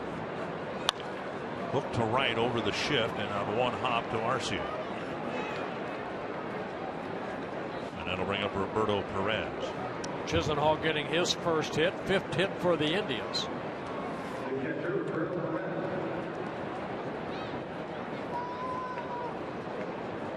Perez with a bounding single deep in the hole, fielded by Santana, leadoff single.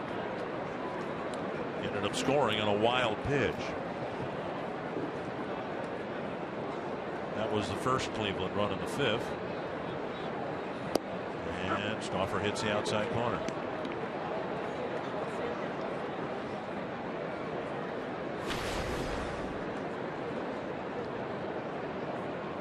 The bullpen issues for the Twins seem to be in the intermediate spots.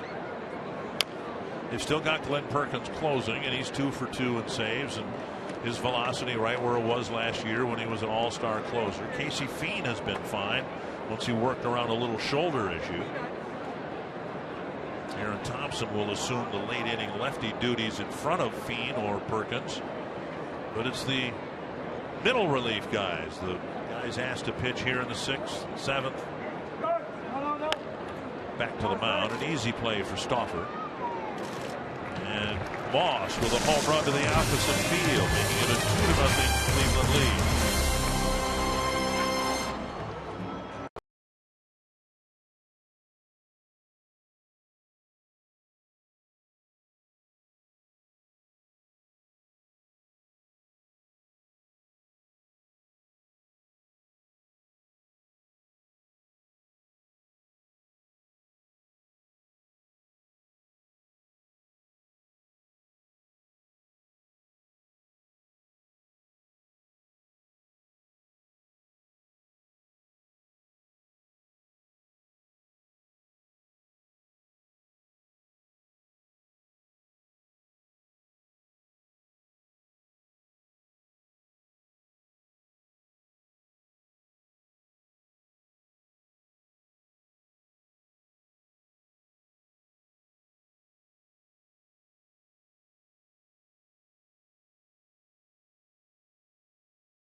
See where Toyota takes you.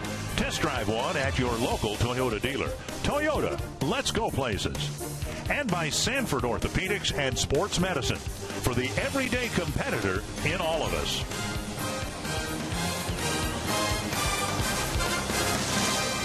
A 2-0 lead, and Corey Kluber has been perfect through 5. Oswaldo Arcia, Chris Herman, Jordan Schaefer trying to get on base and break up Kluber's rhythm. Arcia struck out for the 12th time in 17 at-bats in his career against Corey Kluber.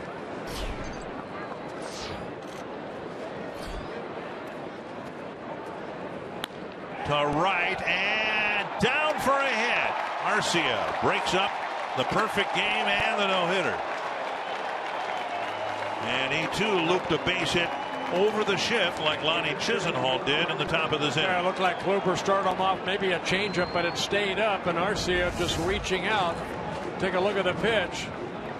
Something off speed away, maybe a two-seamer. Arcia when he does make contact, has good success against Corey Kluber. That's right. His BABIP is going up. He's 5 for 6 when he can make contact and put the ball in play against Kluber. Here's Herman.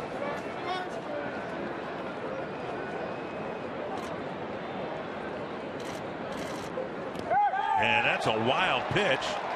And Arcia will go to second base. You've had, I'm sure, many perfect game bids, or you know, set down sides in order, and it's not an insignificant thing, is it? I mean, this guy was in a rhythm on every pitch from the windup, and now the Twins get a guy on base, and his first pitch from the stretch goes to the backstop. Yeah, you know what? I had a lot of perfect innings the first couple, and then after that, you know, yeah, but I mean, is it a big deal at all? No, it shouldn't be. That ball just tried to sink her down, and it just got past Perez. And now inside, a swing and a miss, 1-1. Now Herman's goal right here, he needs to advance Arcia over to third. 2-0 ball game. Twins would like to at least get one back, maybe tie it, maybe go ahead, but these are the at-bats are very important. 1-1. Tip 1-2. Tommy Malone talked about his rough outing yesterday. Royals scored right away, and then within a couple innings, the Twins had tied it up.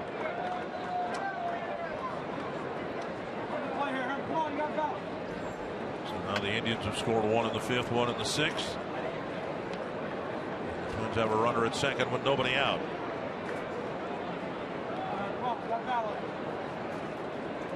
Perez again sitting inside. High. That's 2-2. Kluber with 61 pitches in the ball game. Very good pitch count.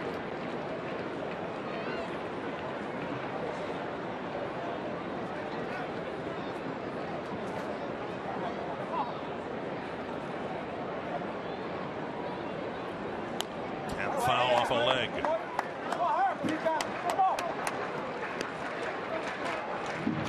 Tigers beat the White Sox this afternoon 2-1.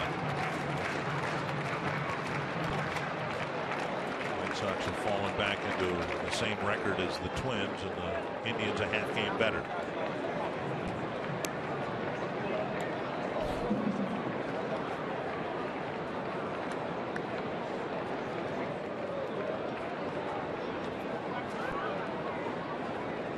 Two and two from Kluber to Herman.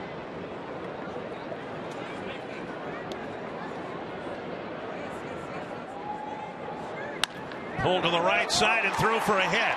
Arcia to third. They're going to wave him around. Moss with the throw up the line. And now Herman will advance to second on the terrible throw from Brandon Moss. It was up the line by 30 feet. It one-hot Perez and skipped away. Good hitting by Chris Herman, finding that hole between first and second. Driving in a run, his second of the year.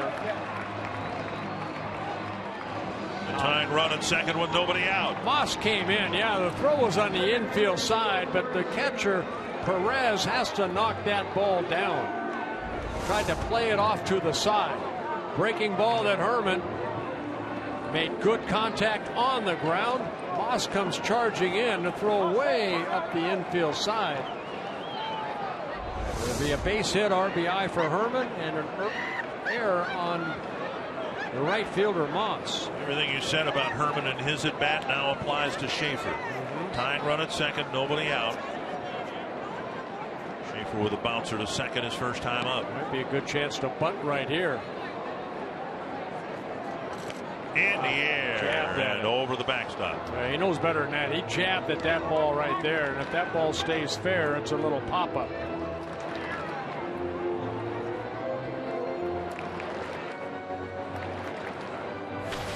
In bunting, you want the third baseman to play this, right? Yes, you want to do. lay it right in front of him to open up third base for Herman. Herman could pretty much walk to third if he can make Chisenhall come in and field the ball.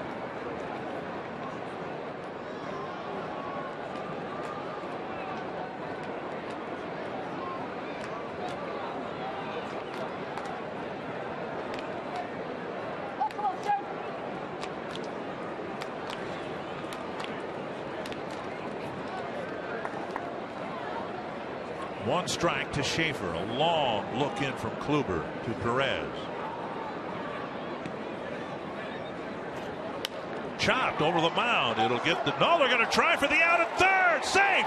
And Herman puts his foot back on the bag. Ramirez with a huge gamble. Herman barely beat the throw. Still nobody out. Well, credit Chris Herman not taking it, thinking that, you know, it's just going to be over to third or throw to first. I'm going to make it easy over to third. Ramirez comes in. And a quick tag right there. What a great slide by Herman using the outside part of the bag. And then remember I said, Santana, you want to keep that glove on the potential base stealer or runner.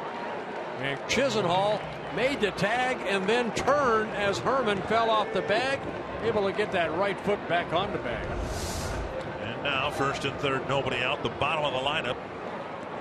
Or the left foot, excuse me. Bottom of the lineup gets the job done. Nobody retired, and now Santana, who has struck out looking and hit a grounder to second.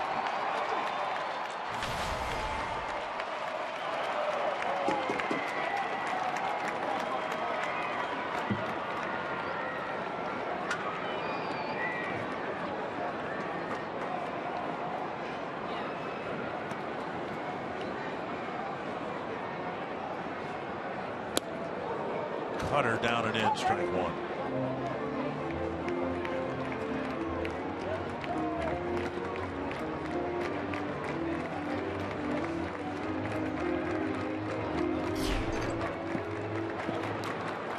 Nearly a 3-to-1 strike to ball ratio. Kluber was 63 pitches, 46 strikes, 73% strike percentage for Kluber. Tying run at third, nobody out.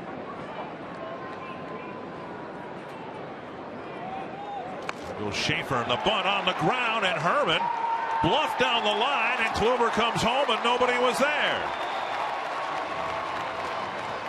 So on the play, Schaefer took off.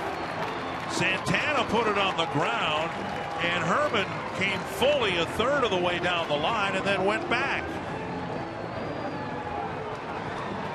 And again, credit Herman by hustling, making it look like he's going to try to score. Maybe a squeeze, bunt, safety squeeze.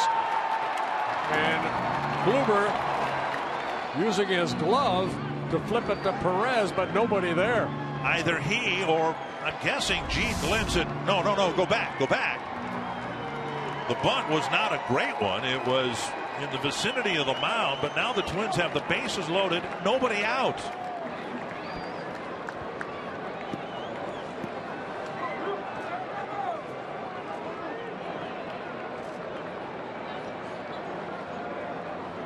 Couple of hits and a couple of odd fielders' choices.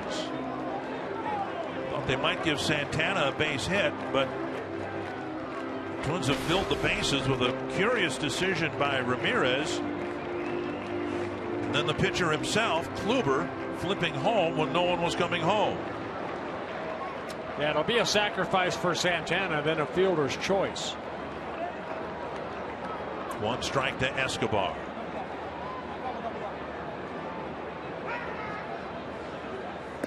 And now two strikes. The Twins, as nice as it was to see the Twins get a bunch of hits and 8 runs yesterday, they had opportunities like this a couple of times and all but came up empty-handed against the Royals. And now the bases loaded, nobody out, and Escobar finds himself behind 0-2.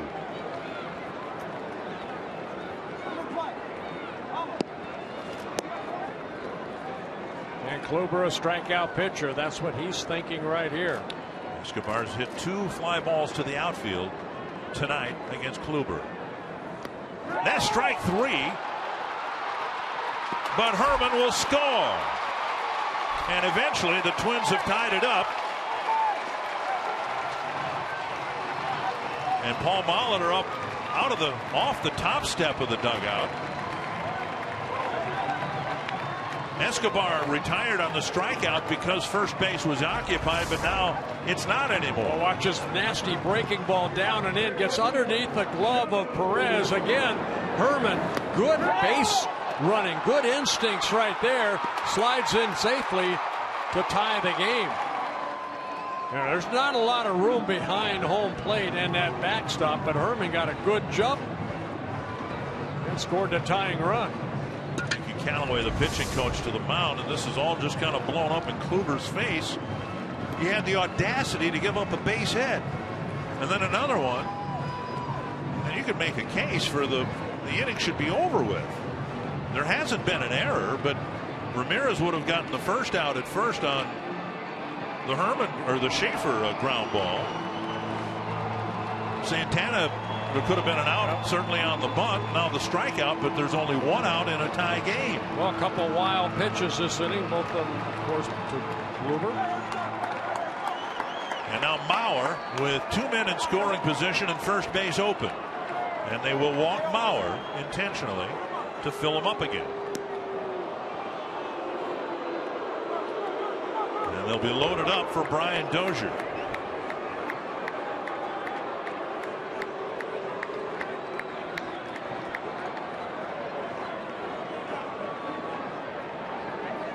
He's out hitting the Twins 5-2, but this has been an odd 6th inning.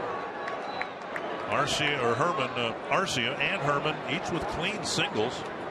A looping liner to start the inning by Arcia. Herman with a ground ball single.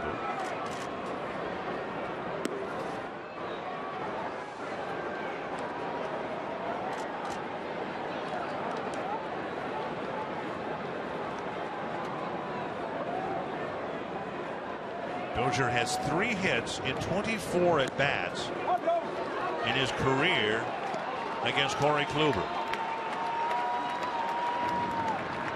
And again, the cleanup hitter for the Twins by default, even though he's led the team in home runs the last 2 years. A guy that more typically hits in the first 2 spots in the batting order. But boy, is this a big spot here. Well, this is why you're hitting 4th right here. Drive in some runs. Infield not playing all the way back, about halfway, middle of the infield. A deep fly ball to left his last time up against Kluber. Inside, nearly hit him. Ball 1.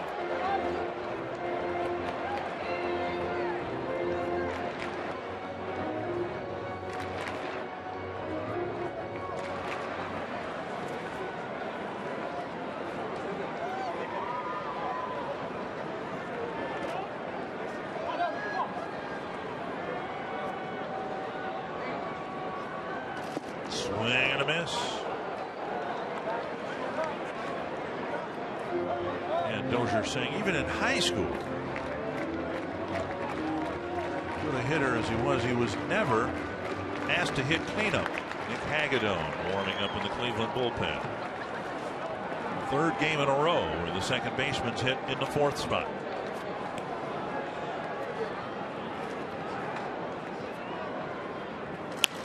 Grounder to 3rd. Out at 2nd. Relay to 1st. And Kluber gets a big ground ball double play. The Twins tie it up against Kluber in the 6th. Then we head to the 7th, even at 2.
Yeah, the ball that popped out of Herman's glove.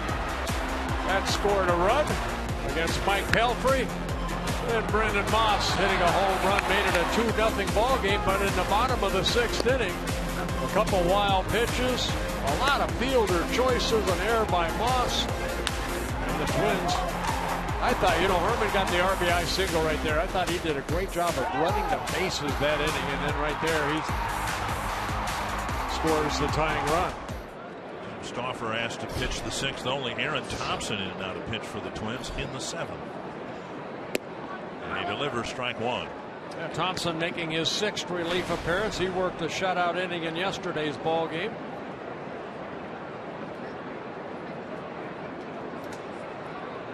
Thompson has been wonderful. Yes, he has. Pitching out of the bullpen for the Twins, swing and a miss. And again this year, the Indians, who've been vulnerable to any kind of left-handed pitching the last few years, appear to be a little vulnerable in that category again. So Thompson has to pitch at least the 7th. One would think that is a foul tip, and Herman can't quite hang on. Yeah, a lot of lefties in the bullpen. Of course, you have Santana and Ramirez switch hitters. Indians only hitting .240 against righties, but against lefties hitting just .210.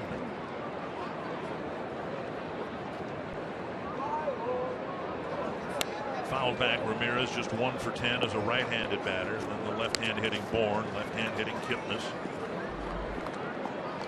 left-hand hitting Brantley.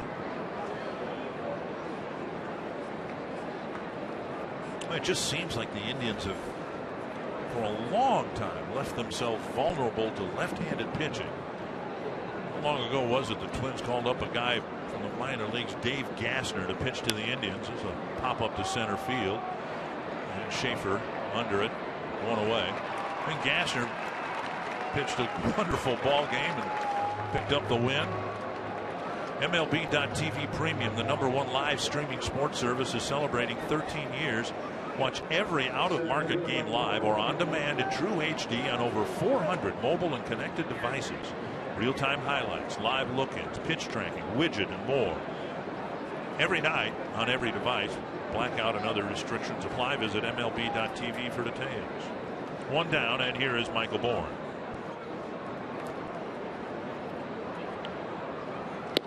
And there's strike 1. Remember, Thompson wasn't even going to be with the club coming out of spring training. He was one of the last cuts, and he, maybe more than Mike Pelfrey himself, the beneficiary of the whole Irvin Santana saga, which broke a couple of days before the season started, because Pelfrey was moved out of the bullpen into the rotation. That opened up a bullpen spot, and the Twins picked Thompson to fill that spot. Well, you always hear that terminology, here's your opportunity. And Thompson, who came up last year, pitched pretty good out of the bullpen. Only 7 relief appearances for the Twins. A good pitch there, just misses. 2-1. It's the opportunity here.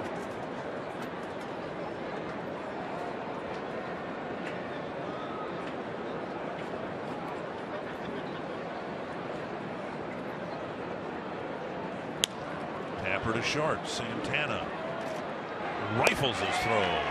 Wow, I think that's something the Twins want to see more of Santana. I think some of his throwing issues have been because he's tried to let up on his blessed strong arm rather than letting it fly. I think laying back too sometimes. He did a good job of charging this ball, and that set up the strong throw. Watch, Bourne's got great speed. He charged it, got that hop, and then showed off that great arm he has. 2 down, and now here's Kipnis to get to Speedy Bourne.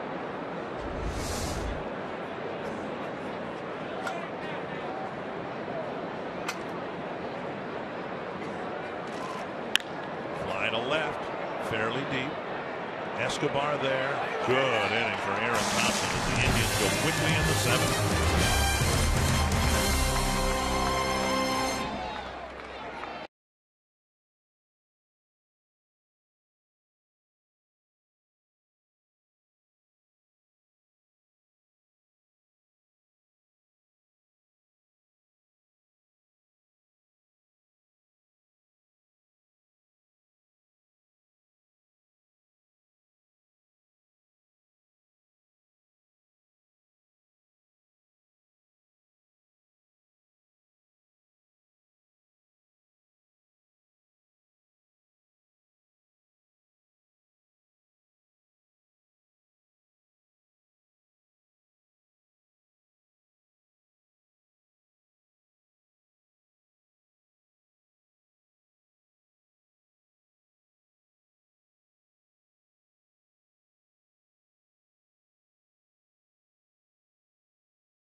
the ball fly very good.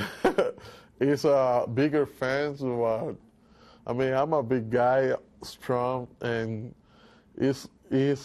for me it was the best field for hit. I love Target Field. Well, isn't that refreshing? Yeah, that's nice to hear. We didn't hear that the first couple of years. That is very, very nice. And you know what?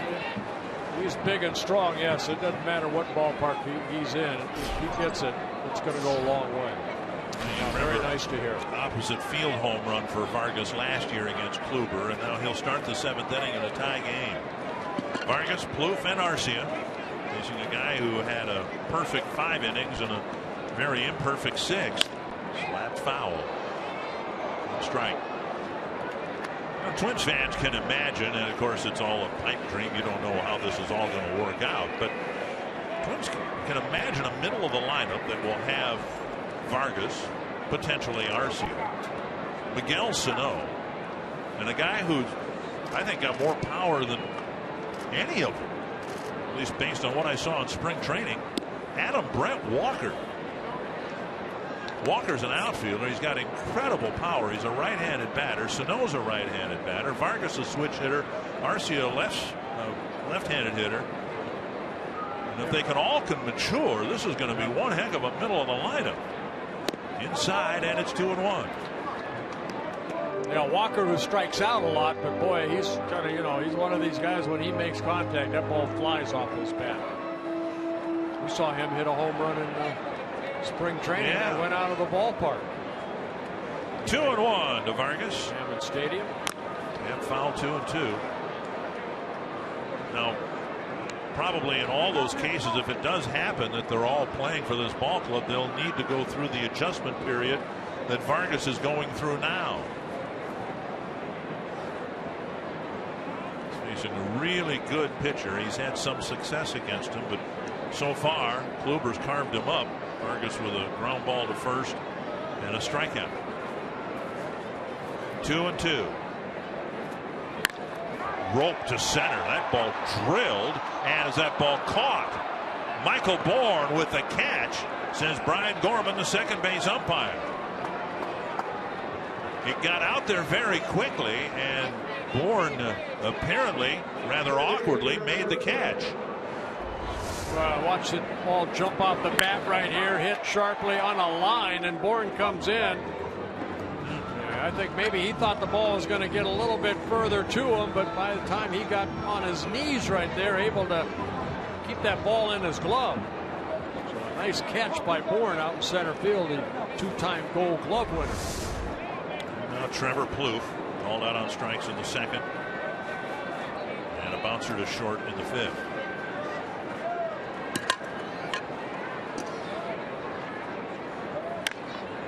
Right field line. That'll be a very long run for Moss, and he gets there. 2 down. Oswaldo Arcia will hit. Carsoup.com trivia question. David Price has got to be on that list, isn't he? Won it with the Rays. Felix Hernandez, who he will face a week from tonight, I believe, in Seattle. 2 down. That'll bring up Arcia.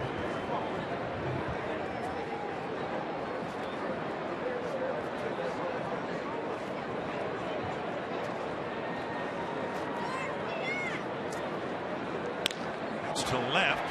Get on the line, but right to Murphy. So Kluber gives up a couple of well-hit balls. 3 balls hit to the outfield and a scoreless 7th.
Doubleheader on Fox Sports North. Join us on our main channel for the Twins and the Indians. Coverage begins at 12:30, and then we'll have Wild Live at 1 o'clock on the Plus channel with Wild Live postgame following the game. And now let's go back to Target Field. Well, thank you. We got a good ball game here, 2-2. This copyrighted telecast presented by the authority of the Minnesota Twins and may not be reproduced or retransmitted in any form. And the accounts and descriptions of this game may not be disseminated without the express written consent of the Minnesota Twins. Aaron Thompson breezed through the 7th. He'll at least start the 8th. Michael Brantley, Carlos Santana, and Brandon Moss. Yeah, only 10 pitches for Thompson to retire, though. Indians in order, 1, 2, 3 in the top of the 7th.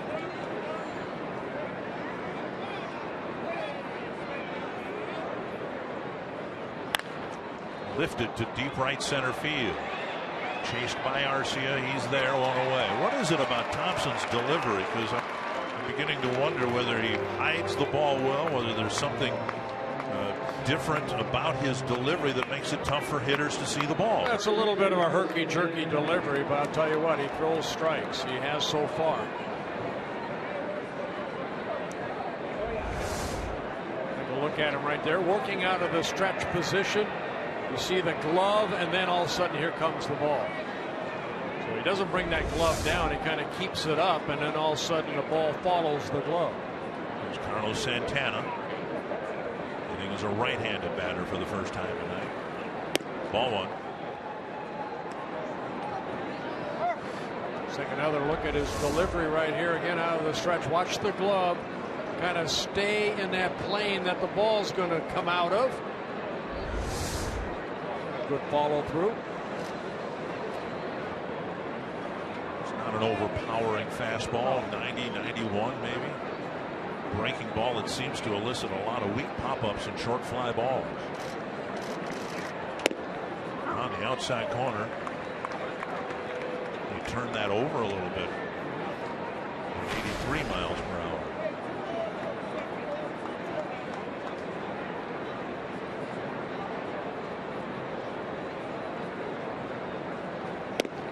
Drops the breaking ball over at 79.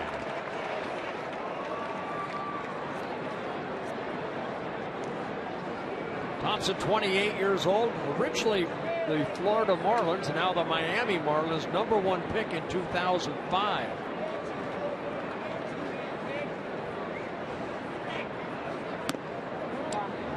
Delivering low. You know, he had some personal issues in the minor leagues, had some problems, spent some time on the suspended list back in 2012. 2-2. Foul back into the seats.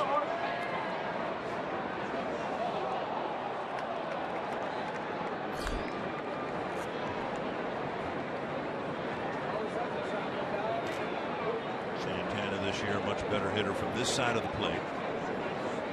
Thompson trying to retire him here in the 8th.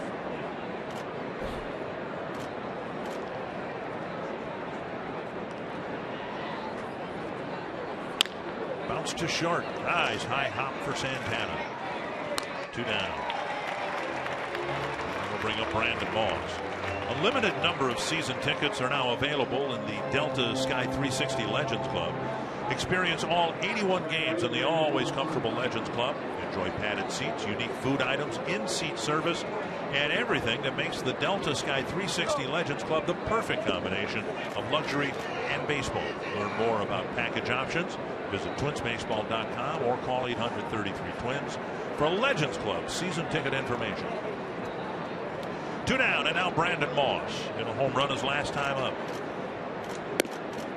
And Thompson just missed the inside edge with a breaking ball. One thing you see from Thompson is a guy that spent a lot of time in the minor leagues, almost 1,000 innings pitched in the minor leagues. Not much major league experience, so he is cherishing every outing, every moment. 157 minor league starts, 271 total games. With the Marlins, the Pirates, and the Twins organization. And a strike.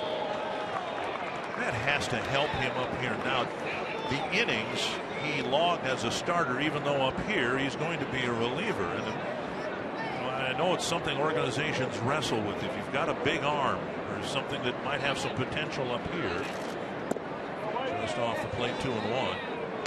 Are you better served having somebody pitch an inning at a time in the minor leagues, or put them in the rotation just so they can get the workload to figure out how to get hitters out? 2-1. 2-2. Well, for the Marlins to draft him #1, 22nd overall pick in the 2005 draft out of Second Baptist High School out of Houston, Texas. They saw him as a starter. Right. I mean, he was going to be hopefully a future starter. It didn't pan out. 2-2 to Moss.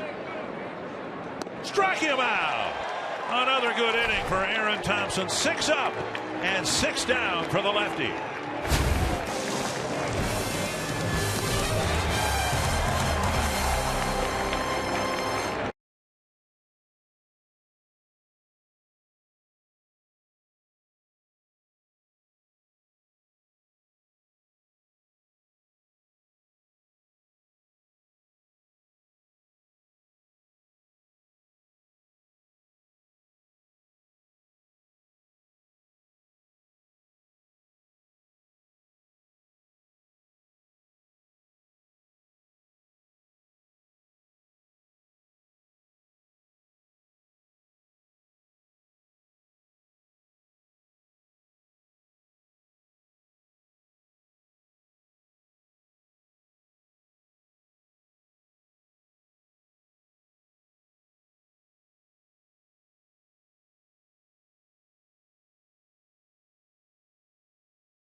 For Twins Live, presented by CenturyLink.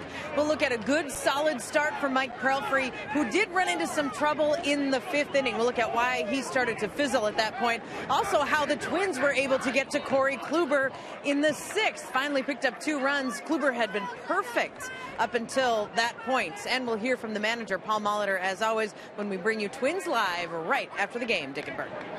Thank you, Marty. There must be some mistake. Corey Kluber is out there pitching in the 8th inning. Starting pitchers can't pitch in the 8th inning, can they? Oh, come on. I think some of them can.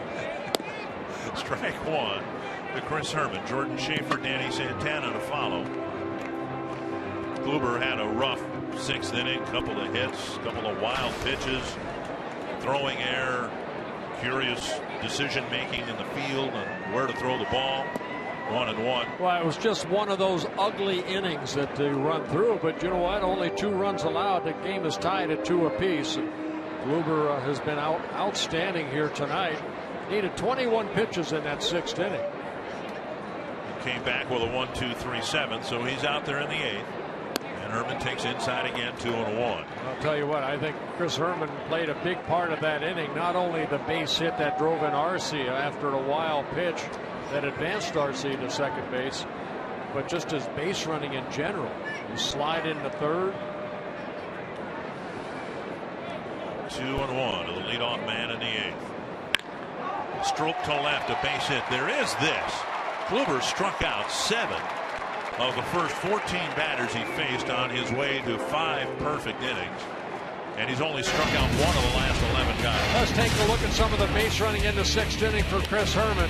Right here, the ball up the middle. Ramirez decides to go to Chisenhall, but Herman uses the outfield side of that bag. Even though he went over, he got back safely. decided, nope, I can't make it because the pitcher went over there. I don't know if that was Gene Glenn that called him back. And then, alertly on the wild pitch, again, there's not a lot of room back here. You don't know what that ball's going to do when it ricochets back. He tied the game at 2 apiece, sliding in home safely.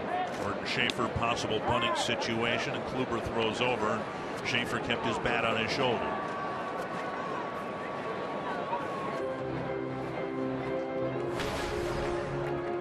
Schaefer tried to bunt once in the 6th inning, and then Santana did bunt. Yeah, with Chisenhall in, I mean, if he's going to bunt right here, bunt it toward first. Or bunt it right there, and Herman at second base. So a good sacrifice bunt by Schaefer. I say bunt toward first because the pitcher's responsibility is to get over there. Chisenhall has to come in. And Chisenhall, if it's bunted right at him, he may have a play at second base. Santana bunted for a sacrifice and also reached when Kluber flipped the ball home. So the go-ahead runs at second, 1 down, and the Twins presumably would have 2 shots here to get Herman in from second base. First Santana and then Escobar.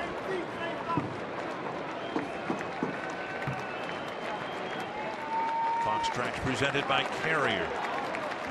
Santana 0 for 2, a strikeout, a ground ball, then the bunt that ended up filling the bases. He's on that 5-game hitting streak. Good place to keep it alive right here. Make it 6.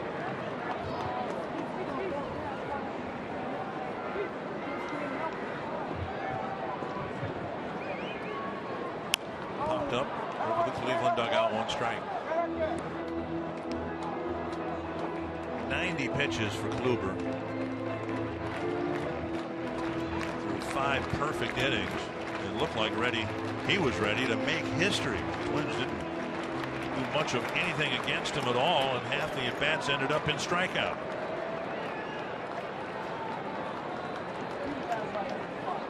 Since then, now 13 plate appearances and only 1 strikeout.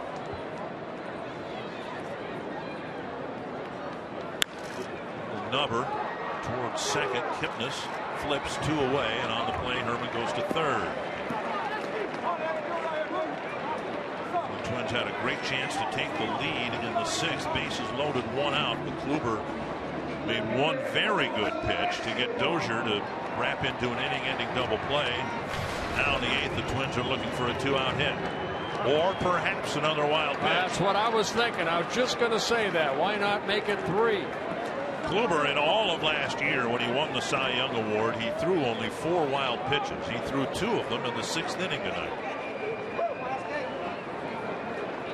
One of them with Escobar up that just got underneath the glove of Perez. That's when Herman scored a tying run. 2 outfield flies and the strikeout that ended up tying the ball game. I got a call right here. Escobar's going to get a base hit. Okay. I sense it. And when have you ever been wrong? Recently. You mean in the last couple minutes?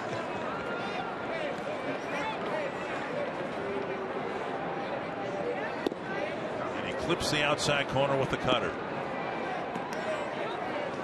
You don't win Cy Young Awards without bearing down in game-deciding situations. We've seen that from Kluber already.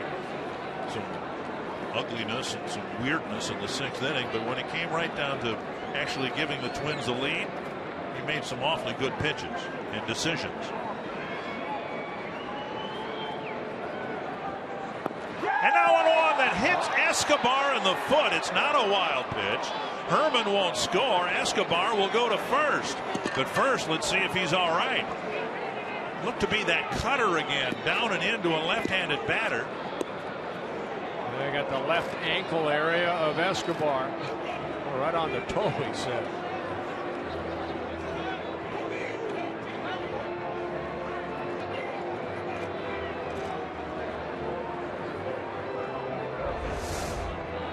Walking it off, take a look. Yeah, it's that little breaking ball that almost actually struck him out last time up. This time the foot gets in the way. And if it hadn't hit him in the foot, that might have been the wild pitch you were looking for. Yep. And now Escobar might have to come out of the game here. Twins have outfielder Torrey Hunter, utility player Nunez, outfielder Shane Robinson, and it'll be Robinson off the bench running for an injured Eduardo Escobar.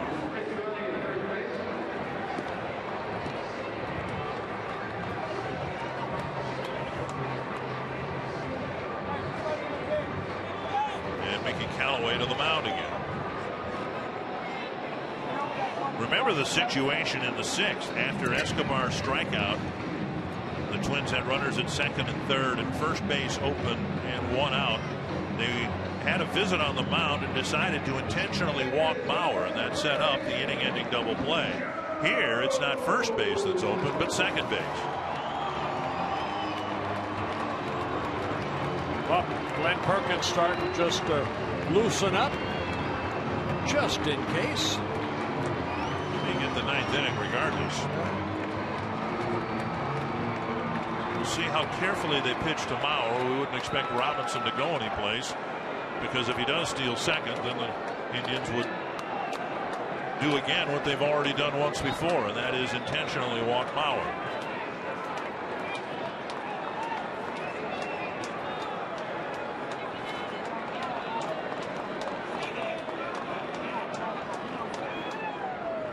Down low, ball one. Again, we told you what Dozier's career numbers were against Kluber. Not good at all, which helped make the decision in the sixth, and it might keep Mauer from seeing anything hittable in this at bat.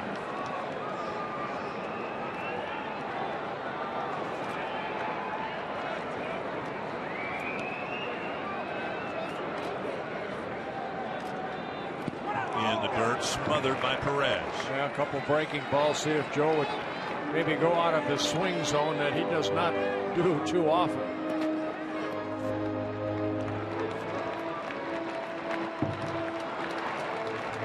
Waiting to see if Perez is going to go down in the crouch, and he is. With the second base being the open base, count 2-0, and they'll just as soon walk Mauer anyway. Maybe see if he'll chase one more pitch here. Bounced to the right side. They threw him a strike, and he rolled it to Kipnis, and the inning ends. Twins lead. The go-ahead run at third. We're still tied.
runs. Twins tied it up. Now going to the 9th inning. Glenn Perkins pitching for the 3rd game in a row.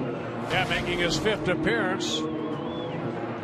Perkins with a couple saves on the year. 3 2/3 innings. Couple hits allowed. 3 strikeouts. Through 2/3 of an inning yesterday, came in relief of Brian Dunsing. Picked up his 2nd save. David Murphy pinch hit for Mike Aviles, hitting for Murphy, leading off the 9th. Murphy had gone 0 for 2 with a walk. Like the Twins, the Indians have an all right-handed hitting bench. Aviles, Rayburn, Hayes, and Sands. That hit the mound and gave Dozier a chance to backhand it, and he throws him out. That ball looked like it might have been headed up the middle with a little steam on it. But I think it was the 2nd hop that hit the mound, and Dozier was able to make the play. Yeah, Aviles, very steady hitter. See it right off the top of the mound. Dozier backhanded it, got the out at first base. So 2 pitches, 1 out for Perkins. Chisenhall, 1 for 3 on the night.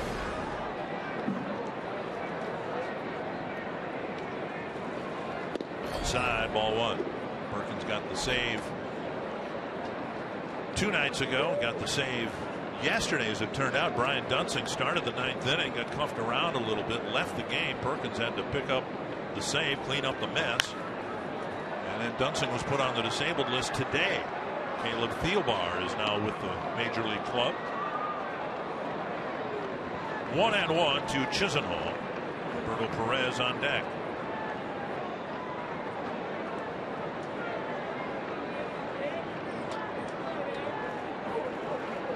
Swing and a miss, 1-2.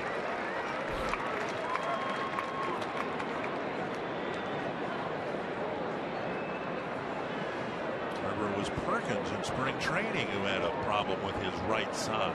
Now, he's in the same general area. Dunsing's on the shelf. This one punched down the line, and a fair ball. And Chisenhall will hold up with an excuse me single. Robertson did a good job of hustling over there to keep Chisenhall with his 2nd hit at first base. Just kind of reached out, and that ball stayed fair down that left field line. Sometimes you just kind of throw your bat at it, and that's what Chisenhall did. Stayed fair about a foot.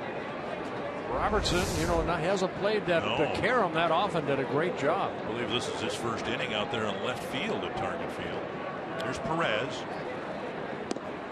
Missing the inside corner, ball 1.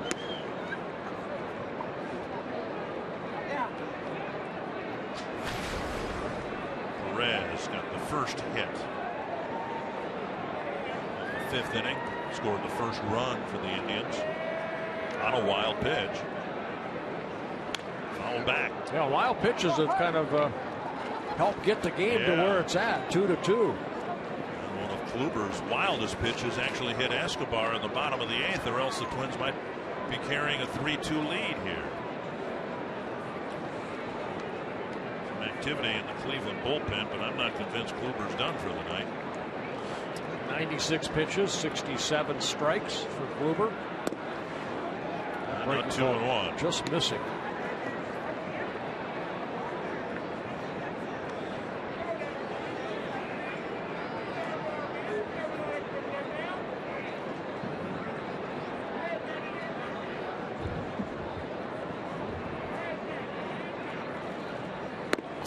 And now 3-1.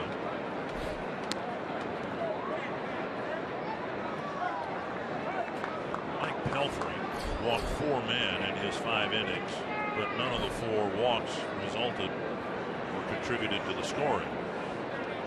He worked around where he walked 3 in the 4th inning. Finally got Chisenhall to fly out to end that inning. No damage done. Big swing by Perez. He's had a couple of good swings against Perkins. Both of them fouled straight back. Big strong kid right here. They list him at 5'11", about 225.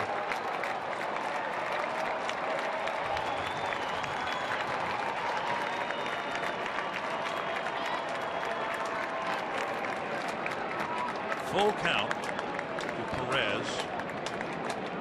And a check of Chisenhall.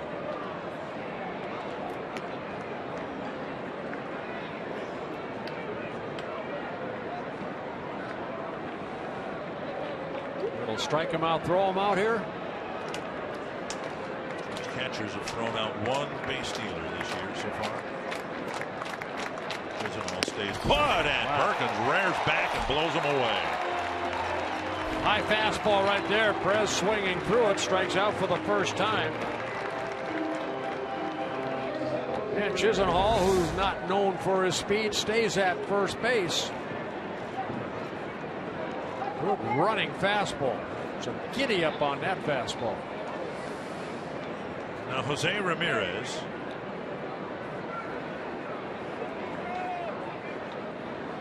Amazing slow motion with your arm goes through. It hurts to watch it. How'd you last 23 years? Remember we did Jarrett Weaver that one time in Anaheim in slow motion, and his arm almost looked like it came out of socket. And he's still going strong. 2 strikes quickly to Ramirez. Twins are due to have the middle of the lineup up in the bottom of the 9th. Dozier, Vargas, and Plouffe. Perkins hopes in a tie game.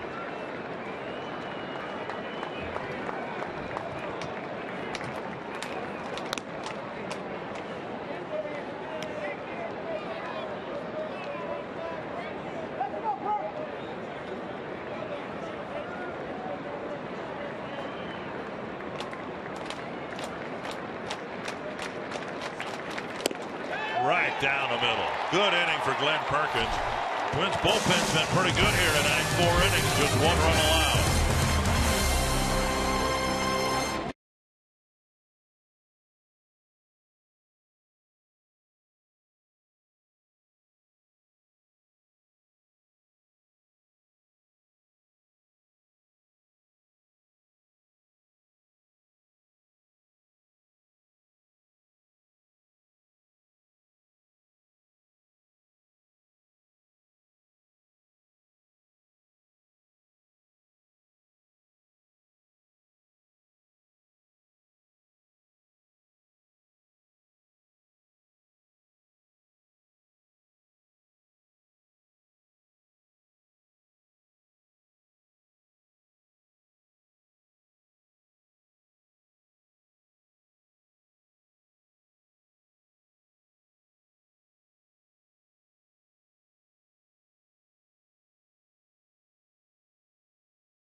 Struck him out. Got him. Breaking ball got it. Finishes are earned and celebrated. Little number. Soria fumbles it, and the Twins win the game. Santana off the end of the bat becomes a game-winning hero. It's the last word, the closing act, the final step, the whole point. We don't remember the start. We never forget the finish. Tapper back to Thornton, and a throw to first is down the line. The second time the Twins have walked off the opponent with a ball hit back to the pitcher. A ball nubbed back to the mound. And on an absolutely perfect Friday night for baseball or anything else, Twins have a chance to pull out a walk-off win here in the 9th, but not against Corey Kluber. They managed to score a couple runs against him and take the tie game into the bottom. Around, didn't we? It's Zach McAllister, the erstwhile starter, pitching out of the Cleveland bullpen, and he'll pitch to the middle of the Twins lineup. Yeah, he's made 1 start already this year. This is his 3rd appearance overall. 17 hits allowed in 7 2/3 innings. There Avila's still in the game. He's the new left fielder. Dozier will lead things off. Check swing, a foul. Dozier, Vargas, Plouffe.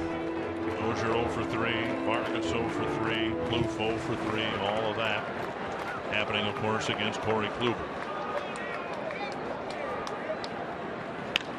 Down the line, a base hit. Dozier rounds first and will hold up with a single. The winning run is at first base with nobody out. Time now for What's Next, brought to you by CenturyLink. Danny Salazar called up for the minor leagues to start for the Indians tomorrow. Phil Hughes will go for the Twins. Yeah, Salazar, Terry Francona's talked about him. He's got tremendous stuff. It's just a matter if he can put it all together, and he'll be starting here tomorrow afternoon against Phil Hughes, looking for his first win. Vargas takes a strike on the outside corner. Vargas may have hit the 2 hardest balls against Kluber tonight. A hot 2 hopper that Santana turned into an out in the 2nd inning. And then a bullet to center field, fielded by Michael Bourne for an out. 1 strike to Vargas. Outside, 1-1. Well, McAllister, 27 years old at 6'6", 240. Got that high leg kick. Dozier at first base, good speed.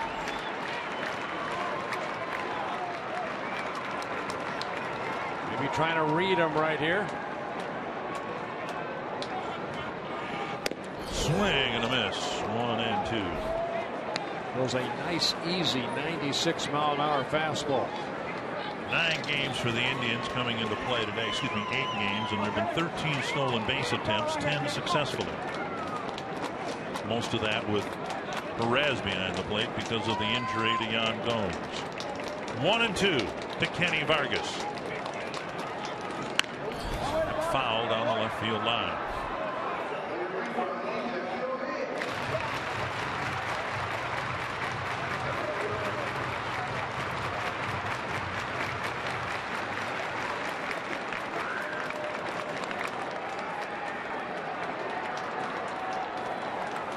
Dozier single to lead off the ninth, just the 4th Twins hit on the evening.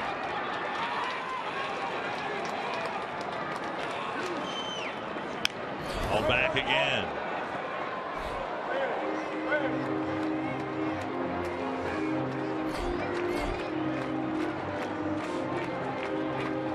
Oh, he's relying on that fastball.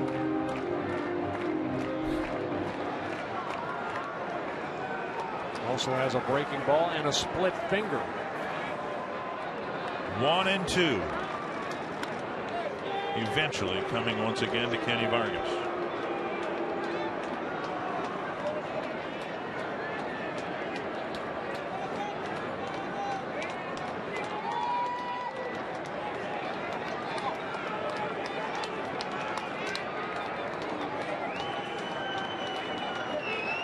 Time call.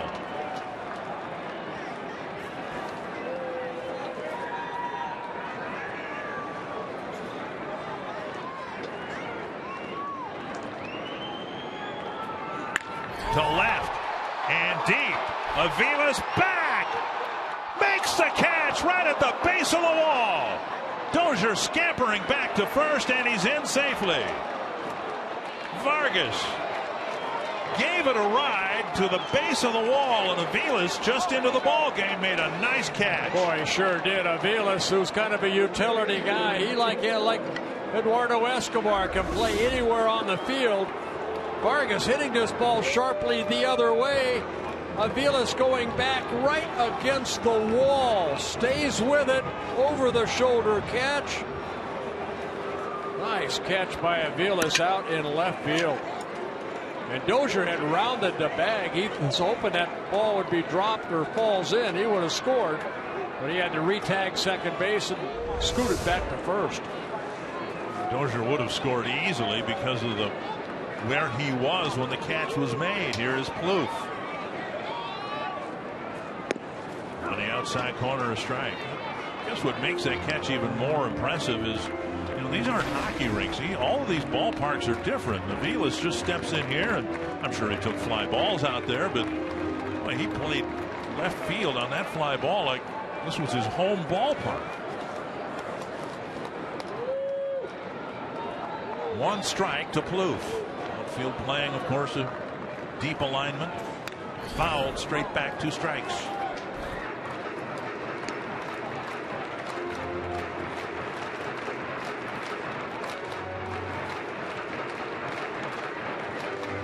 Trying to cut off a double, and Aviles did just that by starting a little bit deeper than normal.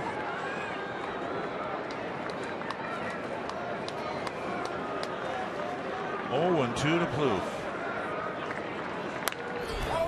Flipped over the roof of the Twins dugout. McAllister's so quick home that Dozier hasn't gotten a good enough read to even think about stealing second.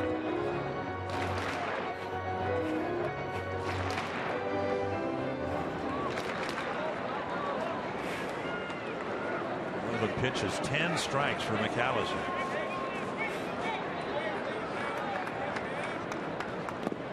There's a breaking ball in the dirt. I think that's the first breaking ball he threw.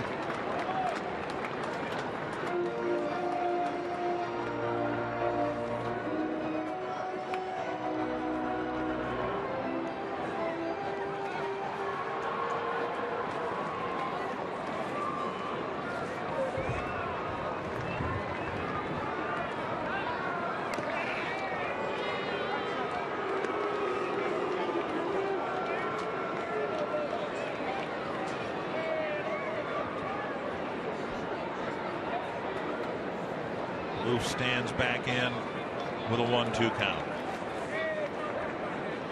Dozier takes off. The pitch tapped towards short.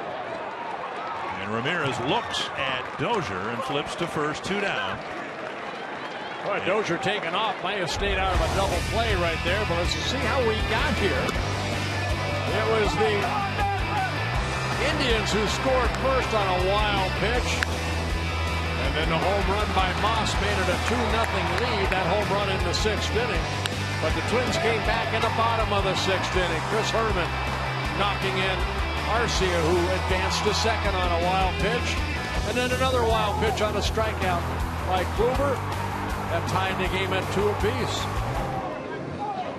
Dozier the winning run at second. A base open. Arcia at the plate. Herman hitting behind him.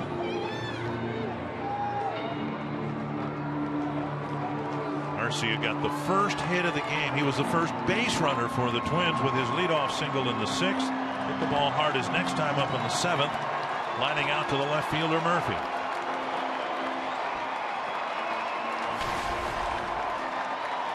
Indians have their shortstop. Ramirez lined up almost directly behind second base. If Arcia is watching McAllister, he has watched a lot of fastballs in the mid-90s. See if he's ready for that fastball. Swing and a miss at 97.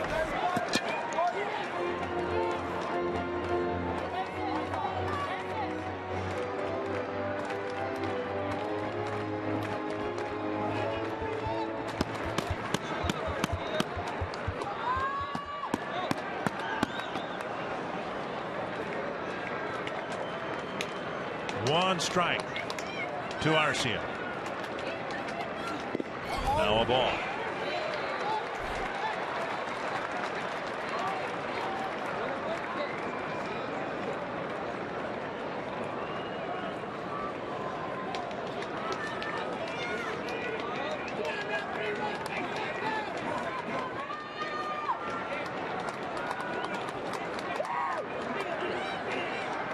One and one.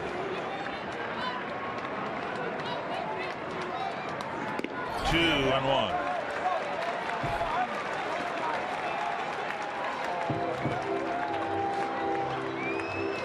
Mentioned McAllister started a ball game this year as actually the Indians' home opener against the Tigers. Did not fare too well. Ended up getting a loss in that ball game. Only 4+ innings. Gave up 5 runs. And now they're going to go ahead and walk Arcia. Arcia will take over first base. And McAllister will start with a fresh count and a different hitter, Chris Herman. Twins have only 4 hits, and Herman has 2 of them.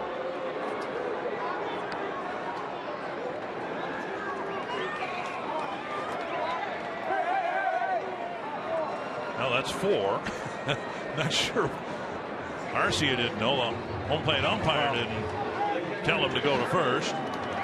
So Arcia will get the intentional walk. And Chris Herman to the plate. Herman backed up Arcia's first hit of the game for the Twins with one of his own, then singled again in the 8th and was left at third base.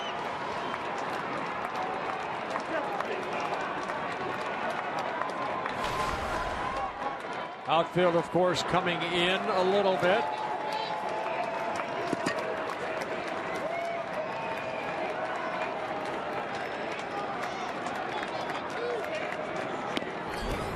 Just outside, ball 1. Another left-handed batter, Schaefer's on deck.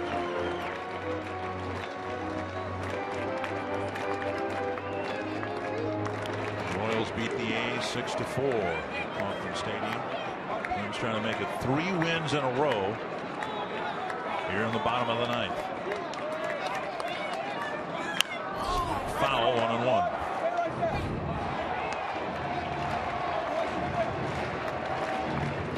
Barehanded catch by that band. McAllister throwing 20 pitches. He's thrown 1 breaking ball. Everything has been at fastball at 94 to 97.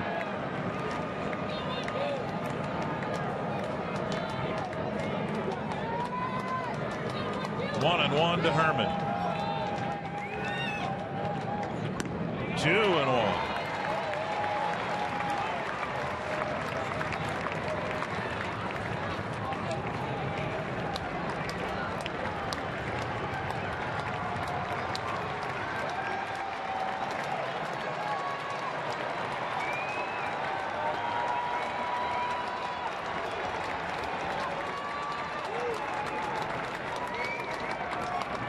Swing and a miss. A letter high fastball, and it's 2-2. Seven of the first 14 batters have struck out for the Twins. And since that juncture in the middle of the 5th inning, only 1 Twin batter has struck out.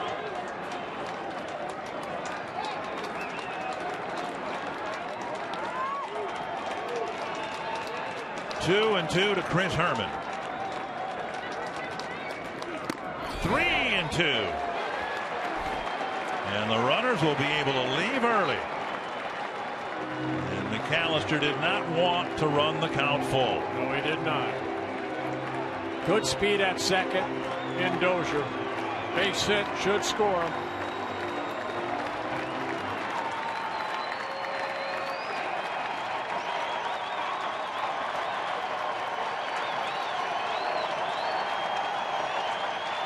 Crowd on its feet here at Target Field. And Perez to the mound. Well, he's thrown 23 pitches, 22 fastballs. What's he going to sneak a breaking ball in on him?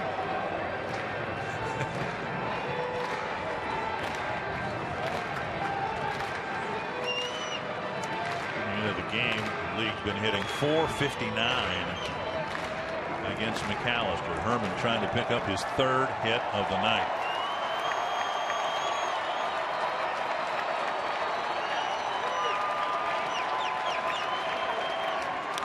Fouled, no, in front of the plate, and Perez throws to first. Right off the end of the bat, and it spun into fair territory, and we're headed to a 10th inning. Ball didn't travel more than 3 feet in front of the plate, but Perez pounced on it to end the inning.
A gorgeous night for baseball, and the Twins hung tough and scored when they could against Corey Kluber, and eventually this game's been sent now into extra innings, and the Twins will send their third and final left-handed reliever out there, Caleb Thielbar. Yeah, Caleb just getting called up when Brian Dunsing was put on a disabled list.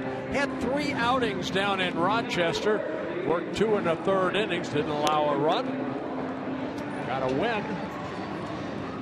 Well, in Rochester, but welcome back, Caleb Thielbar. Last year, 2-1 out of the bullpen, 54 appearances in his 3rd season with the Twins.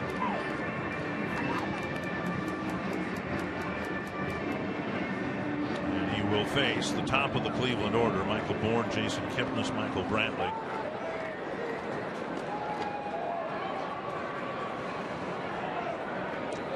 Extra inning game for both ball clubs. Bourne 0 for 3 with a walk. Kipnis 0 for 3 with a walk. There's a bunt.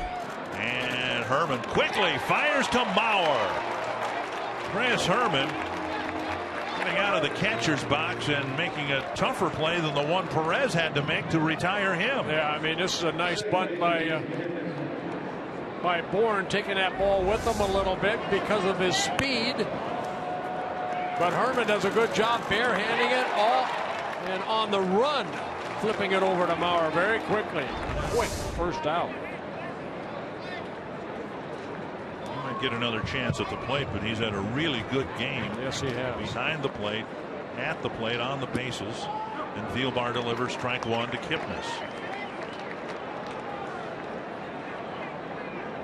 Caleb did not have a very good spring training.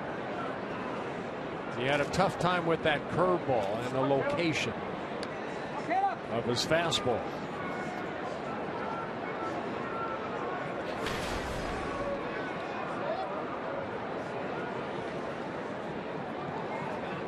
Two and 1.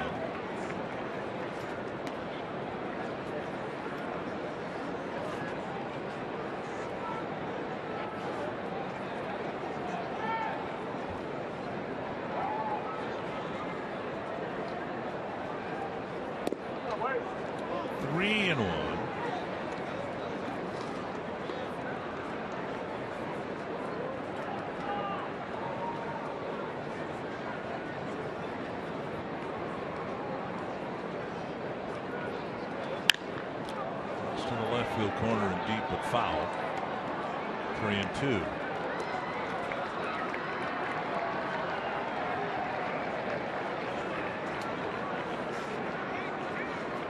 Casey Fiend had pitched, or has pitched, in the last 2 games of the series, and of course he's just fresh off a little bit of a shoulder issue.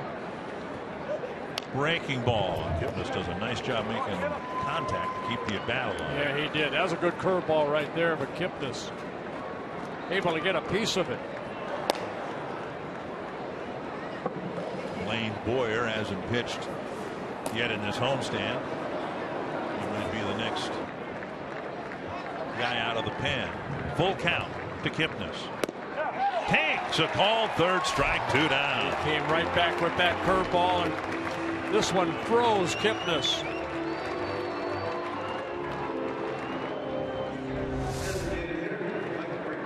Good breaking ball. Excuse me, that's a fastball. Excuse me. Wow, good pitch. Michael Brantley, a single his first time up, since then 0 for 3. He was involved in, as it's turned out, one of the key plays of this game. Indians had a run on the board. Had 2 men on, including a runner at 3rd and 1 out. And Brantley hit a fly to medium deep left field. Eduardo Escobar made the catch, and a perfect 1-hop throw to get the runner trying to tag Jose Ramirez. Yeah, that happening in the 5th inning. 1-0. And now a strike. If, as has been the case, the Indians were vulnerable to left-handed pitching to begin with, the last thing they needed was their best right-handed hitter, Yan Gomes, to miss some time, and they're going to be without him for another month or so. This one served into center, and Brantley with a 2-out single is aboard. Well, Twins have one more lefty out there, you know, Eddie Gordado. I don't think he has any NCAA eligibility left. He used up his 12 years or whatever. Here comes Paul Molitor. We might have a pitching change here. Santana's been a much better right-handed batter than left. And playing the numbers, the Twins may bring in Boyer here to turn Santana into the left-handed batter's box. Thielbar got the first couple outs.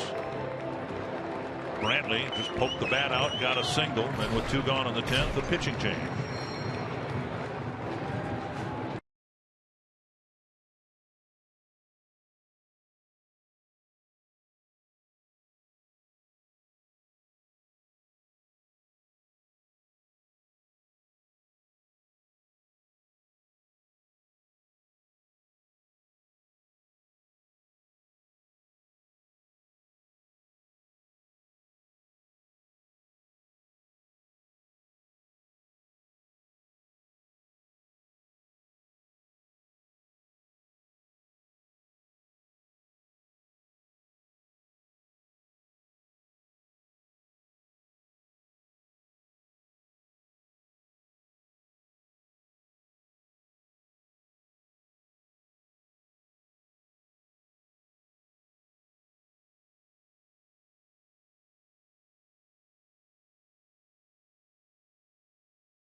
Base runner with 2 out. Blaine Boyer, who was one of the bright spots of spring training, he really pitched well, won a spot on the team, and once the bell has rung since the regular season started, he has really struggled. Well, you know what, his last 2 outings, he last pitched on Sunday. He faced 4 batters, all of them reached, and prior to that he pitched Saturday against the White Sox. The last 3 batters had reached, so 7 hits in a row allowed by Boyer. He wants to end that streak right here.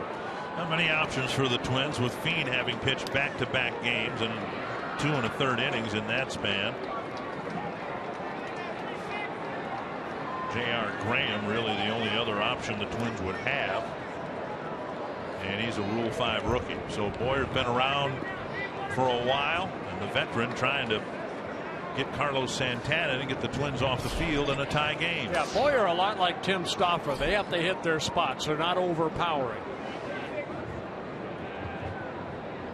Rely on movement. Brantley at first base. I mentioned earlier last year 23 stolen bases in 24 attempts. He has yet attempted yet this year, but he's only in his 3rd game.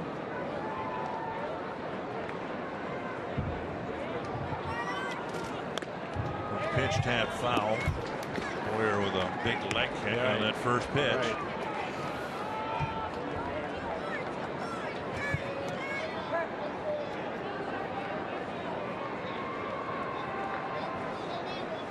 Brantley's only played in 2 prior games because of a bad lower back.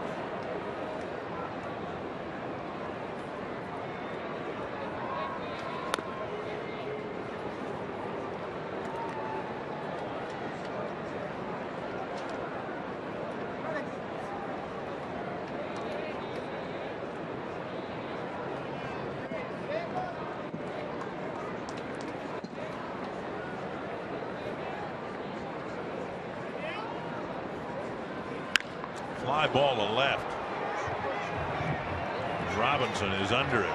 Boyer gets the last out of the 10th inning, and the Twins will send up Schaefer, Santana, and Robinson in their half of the inning.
Some news and notes this afternoon. Chris Bryant's major league debut. He ran into the changeup of James Shields. Shields struck him out the first 3 times.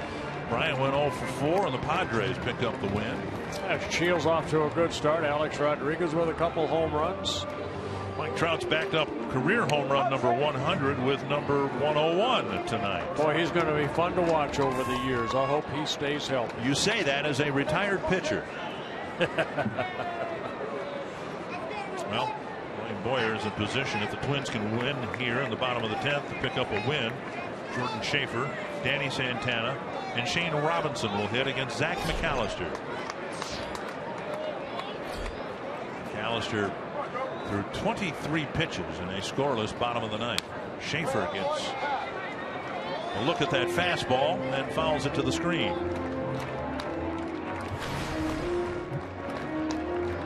Twins have had leadoff singles in each of the last 2 innings. Berman got as far as third base in the 8th. Dozier as far as second base in the 9th. McAllister out there for his second inning. 24 pitches in that first inning.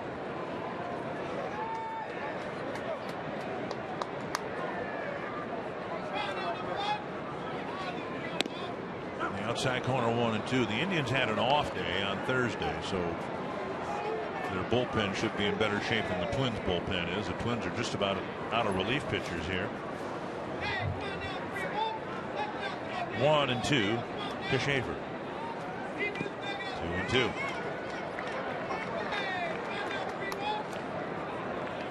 In that first inning for McAllister, 24 pitches. I believe 23 were fastballs. Right now, fastball, 2 breaking balls, and a changeup.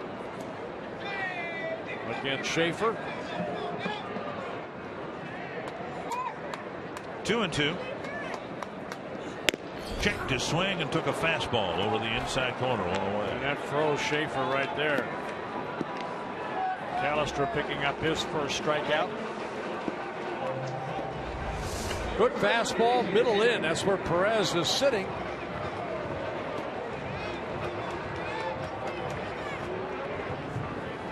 And now Santana 0 for 3 with a sacrifice bunt. Trying to keep his hitting streak alive. A modest 5 games so far. In the dirt, ball 1.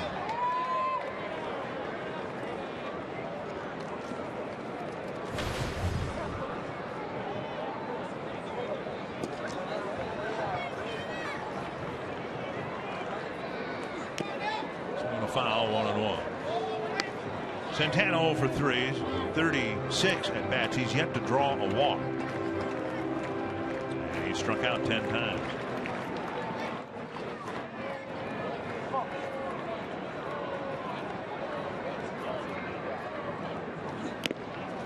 One and 2.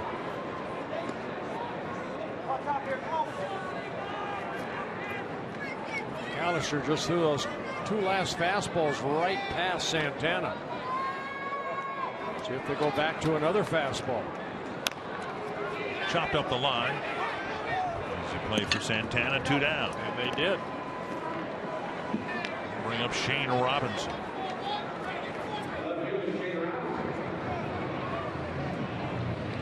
Robinson making his first plate appearance. He entered the game when Eduardo Escobar left the game in the 8th inning after getting hit what appeared to be on the left big toe by a Corey Kluber pitch. Robertson, 3 hits in 14 at bats. One of them a double. It's down the line, twisting, foul.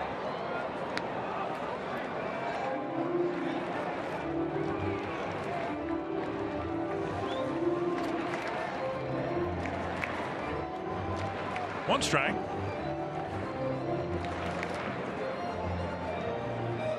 He has, I'd say by his stature, surprising power. A little over 400 major league at bats. He has hit 5 home runs.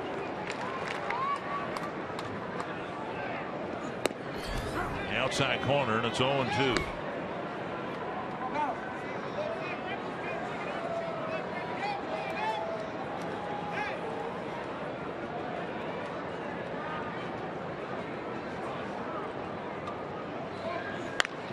That's down the line, and that's a hit. Robinson spins at first and holds up with a 2-out single.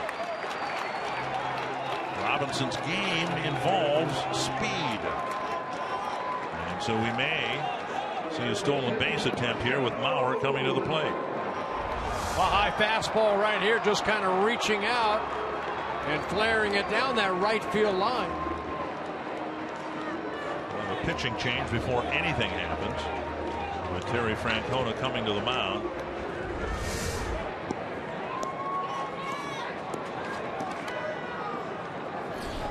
I believe it's Nick Hagedorn coming in.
Well, Zach McAllister out of the ball game as he gives way to Mark Zipchinski. Yeah, the Scrabble coming in. Could use all his tiles, that would be a lot of points. Mark Zipchinski making his 5th relief appearance. He's worked a total of only an inning and a third. He's given up 4 runs, 2 earned on a couple hits, a walk and a couple strikeouts. Mauer has struck out a couple of times today and was intentionally walked, bounced to second. He has 9 hits on the year. They've all been singles. This would be a perfect time for his first double of the season. Zipchinski with a fastball, not overpowering, curveball, slider, and a changeup. Big leg kick and a fastball over for strike 1. Fastball at 91. His 3rd season with the Indians. Also pitched for the Blue Jays and the Cardinals.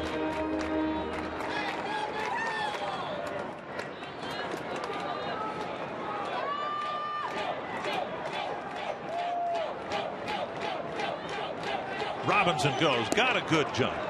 And he is in safely. The ball rolls into right field. Robinson will pick himself up and advance to 3rd.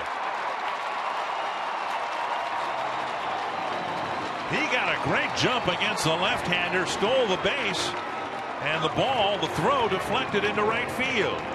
Yeah, man, Perez will get an error on this, but Ramirez has to catch this ball right here. Look at the jump that Robinson has, but oh my. Wasn't that bad of a throw. No, it wasn't. So the winning run 90 feet away. And now Mauer with 2 bases open. Looks like they're going to intentionally walk him.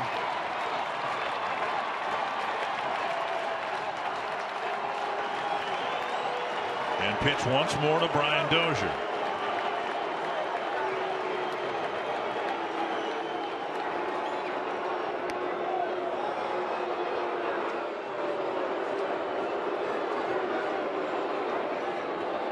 So with a 1-1 count, the Indians will complete their 2nd intentional walk of the 3-time batting champion.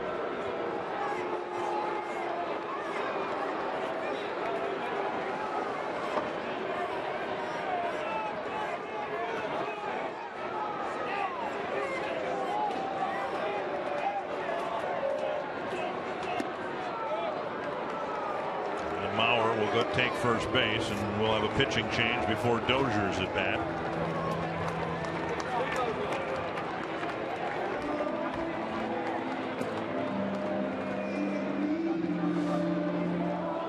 We'll see who the Indians will bring in. I didn't see who was warming up. They have former Twin Anthony Swarzak out in the bullpen.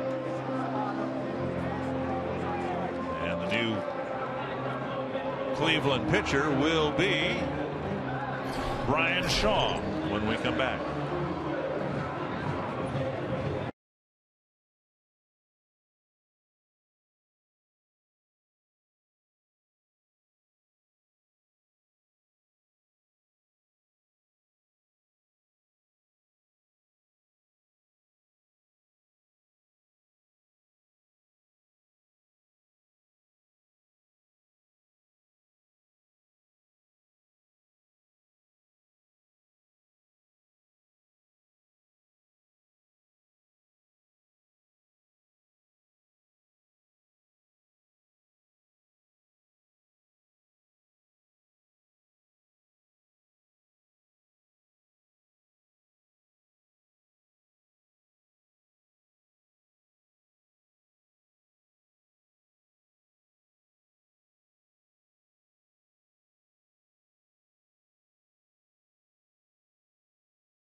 But it came leading off the ninth rather than his at bat in the sixth inning when he could have given the Twins their first lead of the night. He'll have another chance here in the 10th against Brian Shaw. Yeah, Brian Shaw, who used in half of the games last year, a total of 80 games last year, making his 5th relief appearance here. And this is the 9th game for the Indians. Twins had the go-ahead run on in the 8th, in scoring position again in the 9th, and now here in the 10th, thanks to Robinson's 2-out single. Outside, ball 1. Shaw with a fastball in the low 90s. That last pitch, that hard slider, occasional curveball, and a changeup.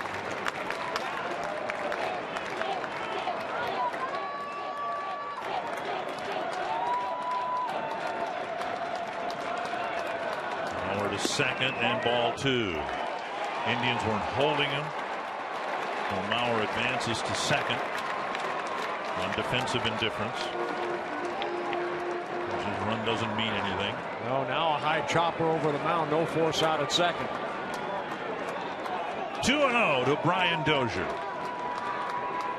3-0 with first base open and Vargas on deck.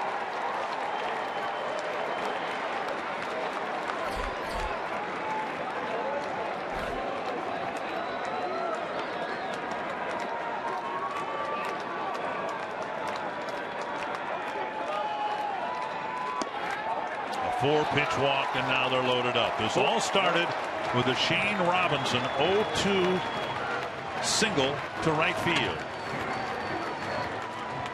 And Vargas will come up with the bases loaded. 4 straight breaking balls right there to Dozier. Shaw in a couple innings has given up an opponent batting average of .500. And Vargas almost got a game-winning hit for the Twins in the 9th. He'll get another chance in the 10th as well. Yeah, Mike Aviles made a great over-the-shoulder catch in deep left field to rob Vargas of maybe that game-winning hit. Hit the ball hard his last 2 times up. Actually, all 3 times. He had a hard 2-hopper to Santana in his first at bat. Struck out in the 5th. No place to put Vargas. And another breaking ball. Over for a strike.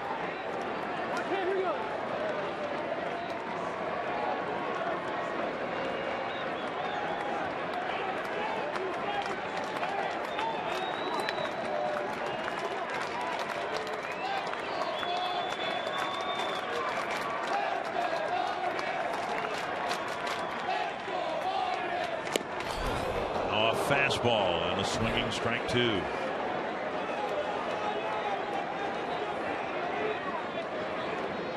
Callister got that far with Shane Robinson before giving up the base hit.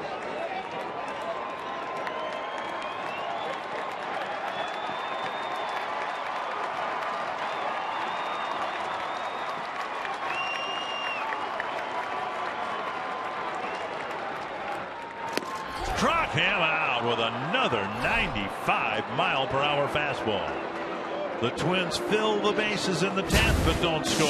That means an 11th inning.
On the bottom of the 10th, now in the 11th, Boyer will face Moss, Aviles, and Chisenhall.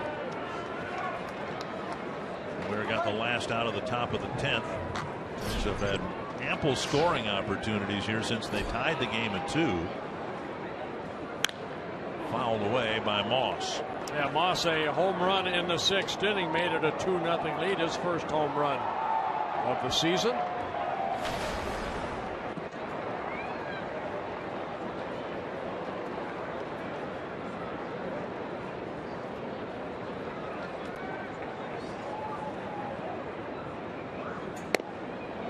Ball in around the hands, 1-1.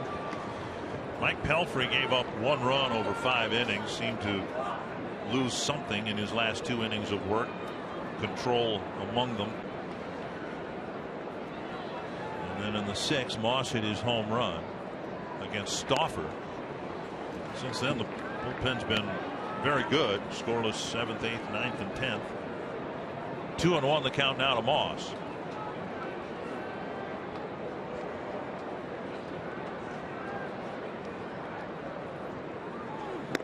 High fastball at 91 and a swing and a miss. Boyer said his issues have been timing related, suggesting maybe he's trying to rush things too much, taking a little more time in his delivery.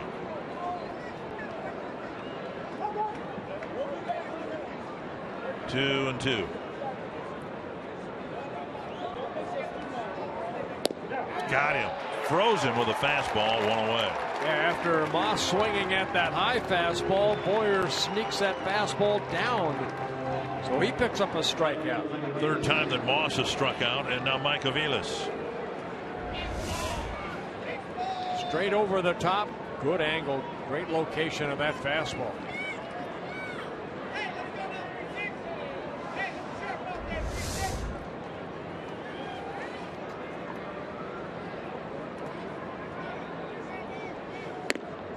High, ball 1. Aviles' second plate appearance. He first hit in the 9th inning.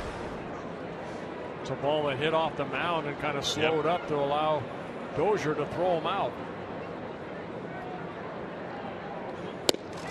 the outside corner, 1-1.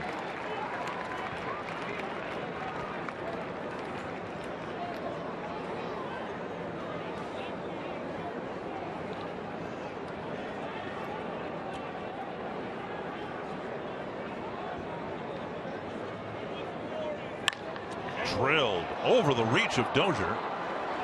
Schaefer backhanding it. Vilas digging for two. Here's the throw to the bag. Not in time. Vilas hustling his way to a 1-out with double.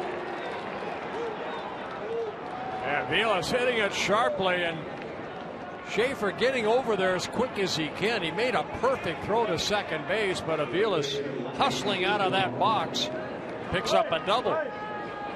So a 1-out double for Micah Vilas.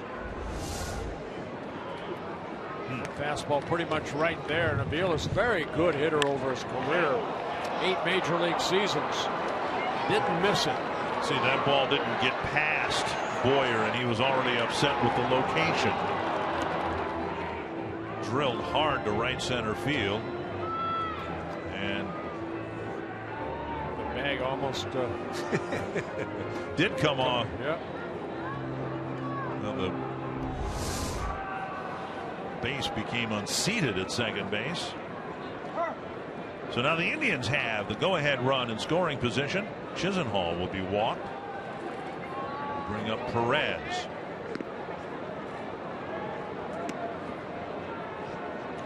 Indians have used the intentional walk quite effectively here tonight.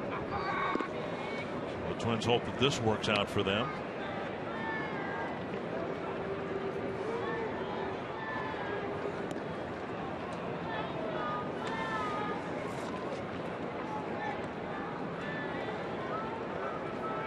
Perez with a ground ball single in the 5th. A couple of ground balls and a strikeout in and around that. So Chisenhall goes to first with an intentional walk. Perez, the number 8 batter.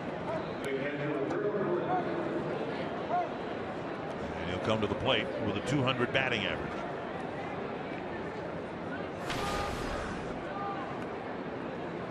Chris Herman stepping in front of home plate, going through some signs.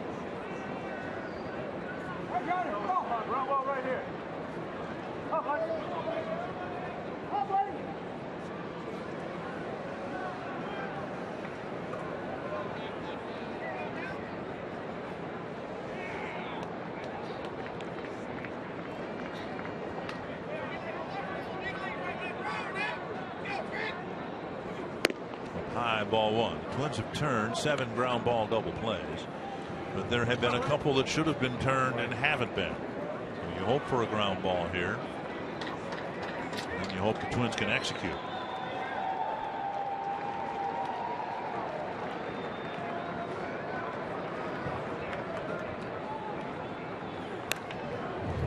He is a free swinger. We saw him do that earlier in the ball game. Man, he just lets it fly. 1-1. He's fouled a couple off straight back that he has just missed a fraction of an inch.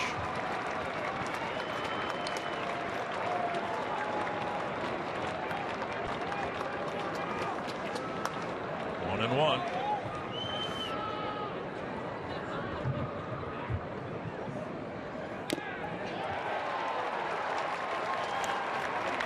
Perez, 6 minor league seasons, not much average wise. 22 minor league home runs in 6 minor league seasons. 228 in his minor league career. Prior to this year, had just 85 big league at bats.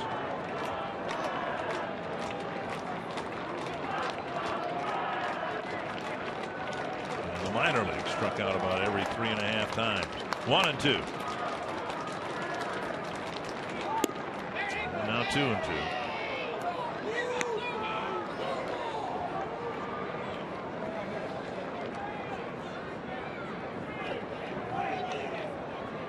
Boyer, 33 years old, has pitched for the Braves, the Cardinals, the Diamondbacks, Mets, Padres. First season in the American League. Pitched in Japan in 2013.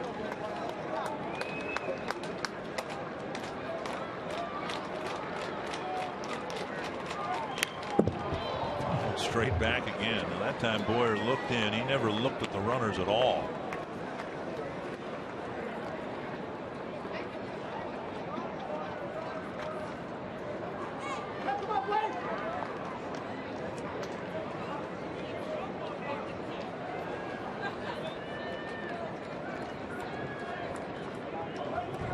Silas at second.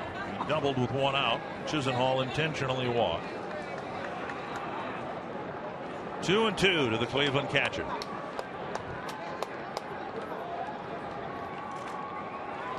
Got him.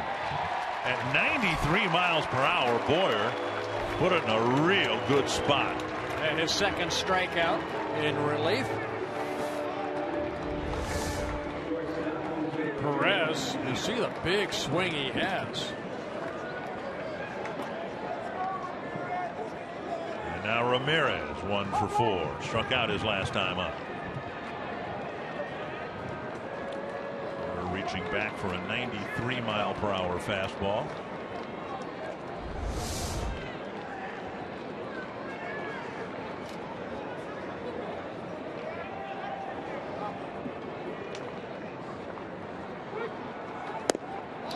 And low, ball 1.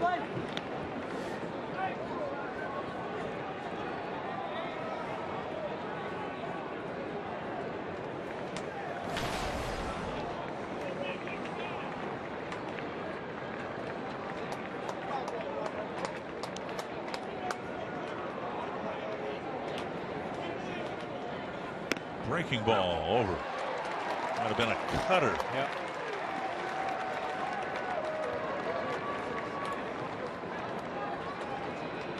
Neither team doing particularly well with men in scoring position.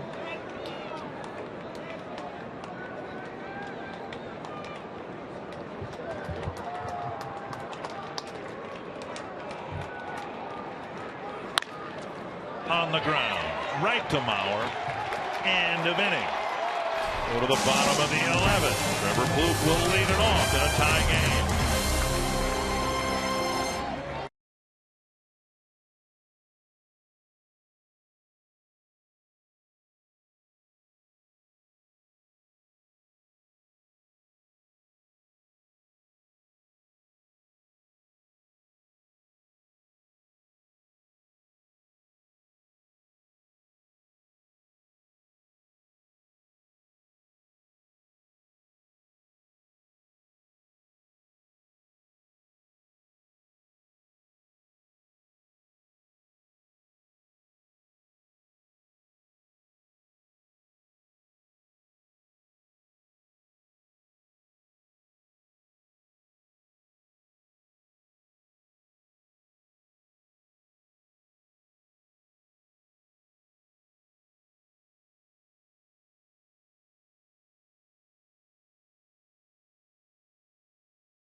Well, the Indians put the first run on the board in the 5th inning. A wild pitch by Mike Pelfrey. Brandon Moss made it a 2-0 lead with his first home run in an Indians uniform. Twins came back in the bottom of the 6th inning. Chris Herman with an RBI single scoring Arcia. Then on a wild pitch after Escobar struck out, Herman sliding across the plate safely. 2-2 game. Now on the bottom of the 11th, Trevor Plouffe against Brian Shaw. Plouffe, Arcia, and Herman due up.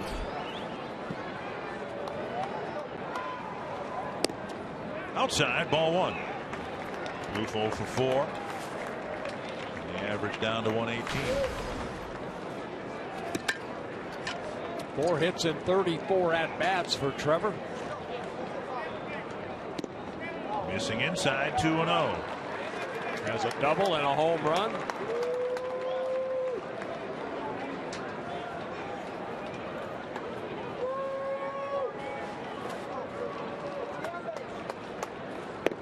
Wide of the plate, 3-0.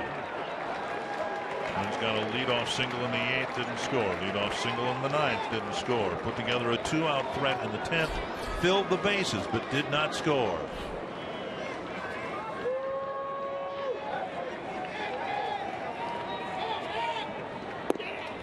Strike at the knees, 3-1. Gave you the poor hitting with men in scoring position. The Twins have just 5 hits through 10 innings of at-bats. A high fly to left field. See ya. Gone, a home run as Trevor Plouffe walks him off.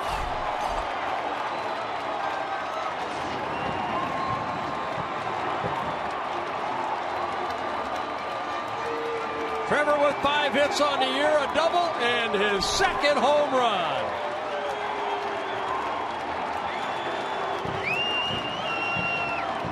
That's the way to win a ball game. A walk-off home run for Trevor Plouffe.